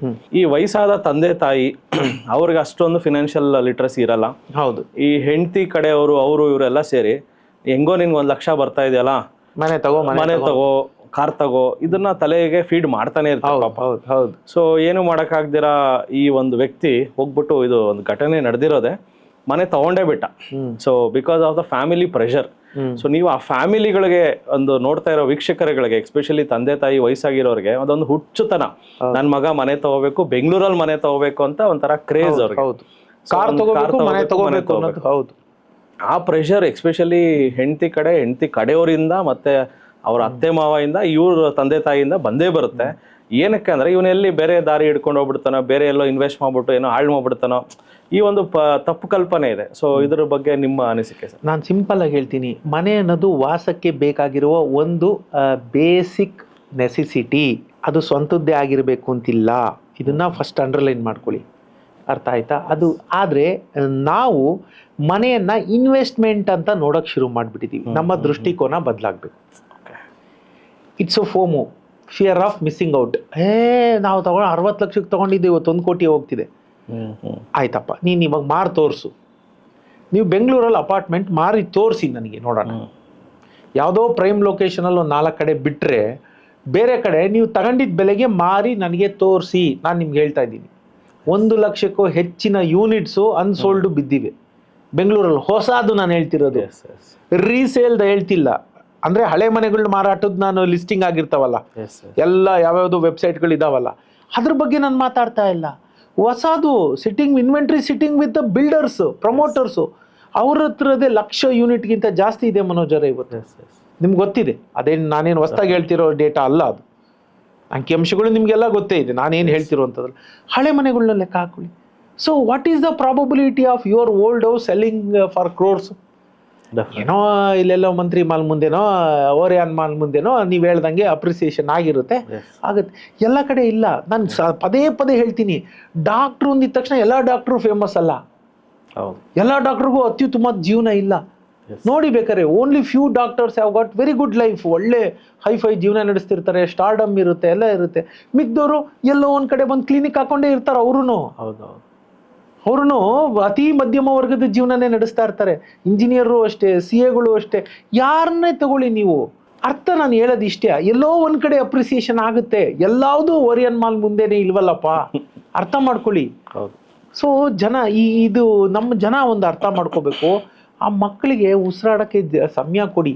ಈಗ ನಾನು ನೋಡಿದ್ದೀನಿ, ಬೆಂಗಳೂರಿಗೆ ಬಂದಿರೋ ಬಹುತೇಕ ವಲಸಿಗರು ಅಂತ ಯಾಕೆ ಹೇಳ್ತೀನಿ ಅಂದರೆ, ಮೂಲ ಬೆಂಗಳೂರಿಗರು ಎಷ್ಟು ಜನ ಇದ್ದಾರು, ಎಲ್ಲ ಸುತ್ತಮುತ್ತದ ಊರುಗಳಿಂದ 100, 200, 300 ಕಿಲೋಮೀಟರ್ ದೂರದಿಂದ ಎಲ್ಲ ಇಲ್ಲಿ ಬಂದು ಸೇರ್ಕೊಂಡಿದ್ದೀವಿ. ನಾವೆಲ್ಲರೂ ಬೆಂಗಳೂರಿಗೆ ವಲಸಿಗರೇ ಬಂದು ಸೇರ್ಕೊಂಡಿದ್ದೀವಿ. ಕನ್ನಡಿಗರೇ ಆದರೆ ವಲಸಿಗರು, ಎಲ್ಲೆಲ್ಲಿಂದನೋ ಬಂದಿದ್ದೀವಿ, ಆಯ್ತಾ. ಬೇರೆ ಊರಿಂದ ಬಂದಿದ್ದೀವಿ, ಚಿತ್ರದುರ್ಗ, ಶಿರ್ಸಿ, ಎಲ್ಲೆಲ್ಲಿಂದನೋ ಬಂದು ಇಲ್ಲಿ ಸೇರಿರ್ತೀವಿ. ನಾನು ಹೇಳೋದು, ನಿಮ್ಮ ಊರುಗಳೆಲ್ಲ ಆಸ್ತಿ ಮಾಡ್ರಪ್ಪ, ಇಲ್ಲಲ್ಲ, ಇದು ನಿಮ್ಮೂರಲ್ಲ, ಇದು ಅರ್ಥನೇ ಆಗಲ್ಲ. ಅದು FOMO, ನಾನು ಹೇಳದ್ನಲ್ಲ, ಫಿಯರ್ ಆಫ್ ಮಿಸ್ಸಿಂಗ್ ಔಟ್. ಆಮೇಲೆ ಇಲ್ಲಿ ಬಂದಿದ ತಕ್ಷಣ ಇನ್ನೊಂದು ಏನಂತಂದ್ರೆ, ಕಾರ್ ತಗೊಂಡ್ಬಿಡ್ಬೇಕು ಅನ್ನೋದು ಹುಚ್ಚು ನಮ್ಮ ಜನಕ್ಕೆ. ಅದೆರಡಕ್ಕೂ ಸಾಲ ಮಾಡ್ಕೋತಾರೆ. ಬಟ್ ನಾನೀಗ ಹೇಳ್ತೀನಿ, 2030 ವೇಳೆಗೆ ಬದುಕು ಇನ್ನಷ್ಟು ಬದಲಾಗುತ್ತೆ. ಇದು ಸದಾ ಹೇಳ್ತಿರ್ತೀನಿ. ಜನ ನೆಗೆಟಿವ್ ಹೇಳಕ್ ಶುರು ಮಾಡ್ದ ಅಂತ ಹೇಳ್ತಾರೆ. ನಾನು ನೆಗೆಟಿವ್ ಹೇಳ್ತಿಲ್ಲ, ಇದು ಜಗತ್ತಾಗದನ್ನ ಹೇಳ್ತಾ ಇದ್ದೀನಿ. It's a fact. ಸಾಲ ಮಾಡಕ್ ಮುಂಚೆ 100 ಸರಿ ಯೋಚನೆ ಮಾಡ್ಬೇಕು, ಏನಕ್ಕೆ ಬೇಕಾ ಅಂತ. ಎಸ್ಪೆಷಲಿ ಇಂಥವೆಲ್ಲ ಡೆಟ್ ಟ್ರ್ಯಾಪ್. ನಾನು ನಿಮ್ಗೆ ಹೇಳಿದೆ, ಲಿವರೇಜ್ಗೂ ಮಾಡ್ಕೊಳ್ಳೋಕ್ಕೆ ಏನು ಡೆಫಿನಿಷನ್ ಆಗಲೇ ನಿಮ್ಗೆ ಹೇಳಿದೆ. ನಿಮ್ಮ ಮನೆಯ ಮೌಲ್ಯ ಎಷ್ಟಾಗಿರ್ತದೆ ಅಂತ ಯೋಚನೆ ಮಾಡಿ. 1 ಕೋಟಿ ಅಪಾರ್ಟ್ಮೆಂಟ್ ಬೆಲೆ 20 ವರ್ಷದ ನಂತರ ಎಷ್ಟಿರಬಹುದು ಅಂತ ನೀವೇ ಅಂದಾಜು ಮಾಡ್ಕೊಳ್ಳಿ. ನೀವು 1 ಕೋಟಿಗೆ 1 ಕೋಟಿ ಬಡ್ಡಿ ಕಟ್ಟಿರ್ತೀರಿ, 2 ಕೋಟಿ ಆಗಿರುತ್ತೆ. ನೀವು 20 ವರ್ಷದ ನಂತರ 4 ಕೋಟಿಗೆ ನಿಮ್ಮ ಮನೆ ಹೋಗುತ್ತಾ ನೋಡ್ಕೊಳ್ಳಿ. ನಾನು ನಿಮ್ಗೊಂದು ಉದಾಹರಣೆ ಹೇಳ್ತೀನಿ ಮನೋಜ್ ಅವರೇ. ನಾನು ಒಂದಷ್ಟು ತಪ್ಪುಗಳು ಮಾಡಿದ್ದೆ. ನಾಗರಬಾವಿಲಿ ಒಂದಷ್ಟು ಮನೆ ಬಾಡಿಗೆ ಕೊಟ್ಬಿಟ್ಟಿದೆ. ಇತ್ತೀಚೆಗೆ ಬರೋರು ಏನು ಕೇಳ್ತಾರೆ ಗೊತ್ತಾ, 2 ಬಾತ್ರೂಮ್ ಇದೆಯಾ, 3 ಬಾತ್ರೂಮ್ ಇದೆಯಾ ಅಂತ ಕೇಳ್ತಾರೆ. Every room should have a attach bathroom. ಇಲ್ಲ ಅಂದ್ರೆ ಮನೆ ಖಾಲಿ ಬಿದ್ದಿರುತ್ತೆ ಇವತ್ತು. ಇಲ್ಲ ಬರೋರು ಯಾರೋ ತೀರಾ ಆ ಥರ ದರ್ಜೆ ಜನ ಬರ್ತಾರೆ ನಿಮ್ಮ ಮನೆಗೆ ಬಾಡಿಗೆಗೆ. ಪರವಾಗಿಲ್ಲ, ಒಂದು ಸ್ಟ್ಯಾಂಡರ್ಡ್ ಜನ ಬರಬೇಕು ಅಂದ್ರೆ ಅವ್ರು ಹೇಳ್ತಾರೆ, ಏನು ಸರ್ 3 ಮನೆ ಇದೆ, 3 ರೂಮ್ ಇದೆ, ಒಂದೇ ಟಾಯ್ಲೆಟಾ? 25 ವರ್ಷದಿಂದ ಇದ್ದಿದ್ದೆ ಹಂಗೆ ಬೆಂಗಳೂರು ಕಾನ್ಸೆಪ್ಟ್ ಹಂಗಿತ್ತು. ಬದಲಾಗುತ್ತೆ. ಸೊ ನಿಮ್ಮ ಬಿಲ್ಡಿಂಗ್ಗೆ ವ್ಯಾಲ್ಯೂ ಇಲ್ದಂಗೆ ಆಗುತ್ತೆ ಮನೋಜ್ ಅವರೇ. ಟೇಸ್ಟು, ಪ್ರಿಫರೆನ್ಸಸ್ ಜನದ್ದು ಎವ್ರಿ 5 to 10 years ಚೇಂಜ್ ಆಗ್ತಾ ಹೋಗುತ್ತೆ. ಇವತ್ತು ನೋಡಿ, ದರ್ಶಿನಿಗಳಿಲ್ಲ ಎಲ್ಲ ಕಡೆ, ಅಮ್ಮ ಅಂತ, ರಾಮೇಶ್ವರಂ, ಶ್ರೀರಂಗಂ ಎಲ್ಲ. ಈ ಕಾನ್ಸೆಪ್ಟ್ ನಾನು ಹೇಳಿದ್ದು, ಆ ಟ್ರೆಂಡ್ ಬದಲಾಗುತ್ತೆ ಅಂತ. ಈಗ ಹೋಟ್ಲ್ ನೋಡಿ, ಯಾರು ದರ್ಶಿನಿ, ಅವತ್ತಿನ ಕಾಲದಲ್ಲಿ ದರ್ಶಿನಿ ಯಾರು ನೋಡಿದ್ರೆ ಹೆಸರು ಮುಂದೆ ದರ್ಶಿನಿ ಅಂತ ಹಾಕೋರು. ಇವತ್ತೆಲ್ಲರೂ ಜೋಡಿಸ್ತಾ ಇದ್ದಾರೆ. ಕುಂಭಕೋಣಂ ಎಲ್ಲದಕ್ಕೂ ಅಮ್ಮ ಅಂತ ಜೋಡಿಸ್ಕೊಂಡು ಬರ್ತಾರೆ. So you should go with a trend. ನಾನು ಏನು ಮಾಡಲಿ, ಈಗ ನಾನು ಹೇಳಿದ್ದು ನನಗೆ ಇಷ್ಟ ಇದೆಯೋ ಇಲ್ವೋ, ಆ ಟ್ರೆಂಡ್ ಪ್ರಕಾರ ಹೋಗಿಲ್ಲ ಅಂದ್ರೆ ನಿಮ್ದು ಬಿಲ್ಡಿಂಗ್ ವ್ಯಾಲ್ಯೂ ಇಲ್ವಲ್ಲಪ್ಪ, ಇವತ್ತು ಔಟ್ಡೇಟೆಡ್ ಆಗೋಗುತ್ತೆ. ಸೊ ನಾನು ಅದಕ್ಕೆ ಹೇಳೋದು, ಖಂಡಿತ ಮನೆಗಳನ್ನ ಇನ್ನು 20 ವರ್ಷ ಬಿಟ್ಟು ಮಾರ್ತೀನಿ. ಮನೆನ ನೀವು ಇನ್ವೆಸ್ಟ್ಮೆಂಟ್ ಅಂತ ನೋಡ್ತಾ ಇದ್ದೀರಾ, ಎಸ್ಪೆಷಲಿ ಫ್ಲಾಟ್ನ. ಏನೋ ನೆಲ ತಗೊಂಡು ಕಟ್ಟಿದ್ದಾದ್ರೂ ಆದ್ರೆ ನೆಲದ ವ್ಯಾಲ್ಯೂ ಯಾರು ಮೇಲ್ ಬಂದಿರುತ್ತೆ. ಫ್ಲಾಟಲ್ಲಿ ಏನಾಗುತ್ತೆ ಅರ್ಥ ಮಾಡ್ಕೊಳ್ಳಿ. ನೀವು ಅದನ್ನ ಇನ್ವೆಸ್ಟ್ಮೆಂಟ್ ಅಂತ ನೋಡಿ ನೀವು ಮಾಡ್ತಾ ಇದ್ರೆ ನಿಮ್ಮಂತ ಮುಟ್ಟಾಳ್ರಿಲ್ಲ, ಸಾರಿ ಟು ಸೇ. ಅಂಡ್ ಅದು ನಾನು ನೋಡ್ದಂಗೆ ಸರ್, ನಮ್ಮ ಯಲಹಂಕದ ಹತ್ರ L&T ರೇಂಟ್ರಿ ಅಂತ ಇದೆ ಒಂದು ಪ್ರಾಜೆಕ್ಟ್. ಸೊ 4 BHK 4 ಕೋಟಿ. ಇವಾಗ ಮಿನಿಮಮ್ 3 BHKಗಳೇ 2.5 ಕೋಟಿ. ಅಂಡ್ ಜನ ಮುಗಿಬಿದ್ದು ತಗೊಳ್ತಾರೆ. ಹೌದು, ಅದು ಲಾಂಚಿಂಗ್ ಅಲ್ಲೇ ತಗೊಂಡು ಪ್ರೀ ಬುಕ್ ಮಾಡ್ಕೊಳ್ತಾ ಇದ್ದಾರೆ. ಬಟ್ ಅದು ಗೊತ್ತಿಲ್ಲ, ಲಾಂಚ್ ಆದ್ಮೇಲೆ ಅವ್ರಿಗೆ ಸಾಲ ತೀರ್ಸಕ್ ಆಗತ್ತಾ ಇಲ್ಲ ಗೊತ್ತಿಲ್ಲ. But jumping. ನಾನು ಅದನ್ನೇ ಹೇಳುದು, ನೋಡಿ ಜನ ಅರ್ಥ ಮಾಡ್ಕೊಳ್ಳಲ್ಲ. ಅದು ನಾನು ಎಷ್ಟು ತಿಂಗಳುಗಳ ಕಾಲ ಅದಕ್ಕೆ ಬಂದಿ ಆಗ್ತಿದ್ದೀನಿ ಅಂತ ಅವ್ರಿಗೆ ಅರ್ಥ ಆಗ್ತಾ ಇಲ್ಲ. ನಾನು ಆ ಪುಸ್ತಕದಲ್ಲಿ ಎಂಡಿಂಗ್ ನೋಟಲ್ಲಿ ಒಂದು ಬರ್ದಿದ್ದೀನಿ ಮನೋಜ್ ಅವರೇ. ಸಾಲ ಮಾಡುವಾಗ ಮನುಷ್ಯನಲ್ಲಿ ಆತ್ಮವಿಶ್ವಾಸ ಗಟ್ಟಿಯಾಗಿರ್ತದೆ. ಯಾಕಂದ್ರೆ ಸಾಲ ಯಾವಾಗ ಮಾಡ್ತೀರಾ, when things are going good. ಕೈಯಲ್ಲಿ ಒಂದಷ್ಟು ದುಡ್ಡಿದೆ, ಕೆಲಸದಲ್ಲಿ ಉನ್ನತಿ ಸಿಗ್ತಿರುತ್ತೆ, ನಿಮ್ಗೇನೋ ಒಂದು ಹುಮ್ಮಸ್ಸಿರುತ್ತೆ. 1 ಕೋಟಿ ಏನು 2 ಕೋಟಿ ಏನು ಮಹಾ, ನಾನು ಸಾಲ ಮಾಡೋದು ತೀರಿಸ್ಬಿಡ್ತೀನಿ ಅನ್ನೋ ಹುಮ್ಮಸ್ಸಿರುತ್ತೆ. ಅದೇ ಹುಮ್ಮಸ್ಸು ಇನ್ನು 10 ವರ್ಷ ಇರುತ್ತಾ ಅಂತ ನೋಡ್ಕೋಬೇಕು. ನಾನು ಅದೇ ಹೇಳ್ತೀನಿ, ನೆಗಡಿ ಬಂತು ಅಂತ ನಾವು ಮೂಗು ಕುಯ್ಕೋತೀವ ಮನೋಜ್ ಅವರೇ? ಇಲ್ಲ ಅಲ್ವಾ? ಅದಕ್ಕೇನೋ ಔಷಧಿ ಮಾಡ್ತೀವಲ್ವಾ? ಹಾಗೆ ಆ ತಾತ್ಕಾಲಿಕವಾದ ಆ ಕ್ಷಣದಲ್ಲಿ ನೀವು ಉನ್ನತಿಲಿರ್ತೀರಿ. ಸದಾಕಾಲ ನಿಮ್ಗೆ ಅಷ್ಟೇ ಸಂಬಳ ಇರುತ್ತೆ, ಅದೇ ಕೆಲಸ ಇರುತ್ತೆ, ಬದುಕು ಹೀಗೆ ಇರುತ್ತೆ ಅನ್ನೋ ಗ್ಯಾರಂಟಿ ಇಲ್ಲ ಮನೋಜ್ ಅವರೇ. ಇವತ್ತು ನಾವು ಅದನ್ನ ಅರ್ಥ ಮಾಡ್ಕೋಬೇಕು. ಜನಕ್ಕೆ ನಾವು ಹೇಳೋದು ರುಚಿಸಲ್ಲ ಈ ಥರ ಹೇಳಿದಾಗ. ಹಾಗಾದ್ರೆ ಇವನೇನು ಹೇಳೋದು, ನಾವು ಮನೆ ಮಾಡಬಾರ್ದಾ? ಮಾಡಿಯಪ್ಪ, ನಿಮ್ಮ ಊರಲ್ಲಿ ಮಾಡಿ. ನಾನು ಯಾವಾಗಲೂ ಹೇಳ್ತೀನಿ, ನಿಮ್ಮ ಊರಿಗೆ ಹೋಗಿ, ನಿಮ್ಮ ಊರಲ್ಲಿ ಒಂದು ನೆಲ ಮನೆ ಕಟ್ಕೊಳ್ಳಿ, ಸಾಧ್ಯ ಆದ್ರೆ ಒಂದು ಅರ್ಧ ಎಕರೆ ಜಮೀನು ತಗೊಳ್ಳಿ, ನಿಮ್ ಬದುಕು ಕಟ್ಕೊಡುತ್ತೆ. ಯಾವ AI ಬಂದ್ರು ಏನಿಲ್ಲ, 2 ಹಸು ಸಾಕೊಂಡು ಮನೆ ಮುಂದೆ 4 ತರಕಾರಿನೋ ಚೂರೋ ಬೆಳ್ಕೊಂಡ್ರು ಜೀವನ ಆಗೋಗುತ್ತೆ. ನನ್ನ ತಾತ ವಾಸ್ ನೆವರ್ ಎಂಪ್ಲಾಯ್ಡ್. ನನ್ನ ತಾತ ಜೀವನದಲ್ಲಿ ಸಾಲಗಾರನೇ ಅಲ್ಲ. ಈ ಹೊಸ ವ್ಯವಸ್ಥೆ ನಾವು ಕಟ್ಟಿರೋ ವ್ಯವಸ್ಥೆ ಇದೆಯಲ್ಲ, ಆ ವ್ಯವಸ್ಥೆ ಕೊನೆಗಾಣುತ್ತೆ ಇನ್ನೊಂದು 5 ರಿಂದ 6 ವರ್ಷದಲ್ಲಿ. ಅದು ಮಗ್ಗಲು ಬದಲಾಯಿಸುತ್ತೆ. ಸೊ ಇವತ್ತಿನ ದಿನ ಎಲ್ಲ ಸಿಕ್ಕಾಕೊಂಡ್ರವ್ರು ಪಾಯಿಂಟ್ ಆಫ್ ನೋ ರಿಟರ್ನ್ ಅಂತ. ಮನೋಜರೇ, ನಾನು ನಿಮ್ಗೆ ಇವಾಗ ಹೇಳಕ್ ಹೋಗೋ ಒಂದು ವಿಷಯ ಇದೆಯಲ್ಲ, ಇದು ಅತ್ಯಂತ ಮುಖ್ಯವಾದದ್ದು. ಅರ್ಥ ಮಾಡ್ಕೊಳ್ಳೋರು ಅರ್ಥ ಮಾಡ್ಕೊಳ್ಳಿ. ನಮ್ಮ ಹತ್ರ ಟೈಮ್ ಕಡಿಮೆ ಇದೆ ಮನೋಜ್ ಅವರೇ. ನಾನು ನಿಮಗೂ ಹೇಳ್ತಾ ಇದ್ದೀನಿ, ಎಲ್ಲ ಹುಡುಗರಿಗೂ ಹೇಳ್ತಾ ಇದ್ದೀನಿ, ಇದನ್ನ ಗಮನ ಇಟ್ಟು ಕೇಳಿ. ಇದನ್ನ ಯಾರು ಇದುವರೆ ತನಕ ಕನ್ನಡ ಪಾಡ್ಕಾಸ್ಟಲ್ಲಂತೂ ಹೇಳಿಲ್ಲ, ಇಂಗ್ಲಿಷ್ ಪಾಡ್ಕಾಸ್ಟ್ಗಳಲ್ಲೂ ನಾನು ಕೇಳಿಲ್ಲ. ನಮ್ಮ ಹತ್ರ ಕಡಿಮೆ ಸಮಯ ಇದೆ. ಇದು ಎಲಾನ್ ಮಸ್ಕ್ ಅವ್ರನ್ನ ನೀವು ಫಾಲೋ ಮಾಡ್ತಾ ಇದ್ರೆ ನಿಮಗೆ ಗೊತ್ತಿರುತ್ತೆ. ನಾನು I follow him like anything.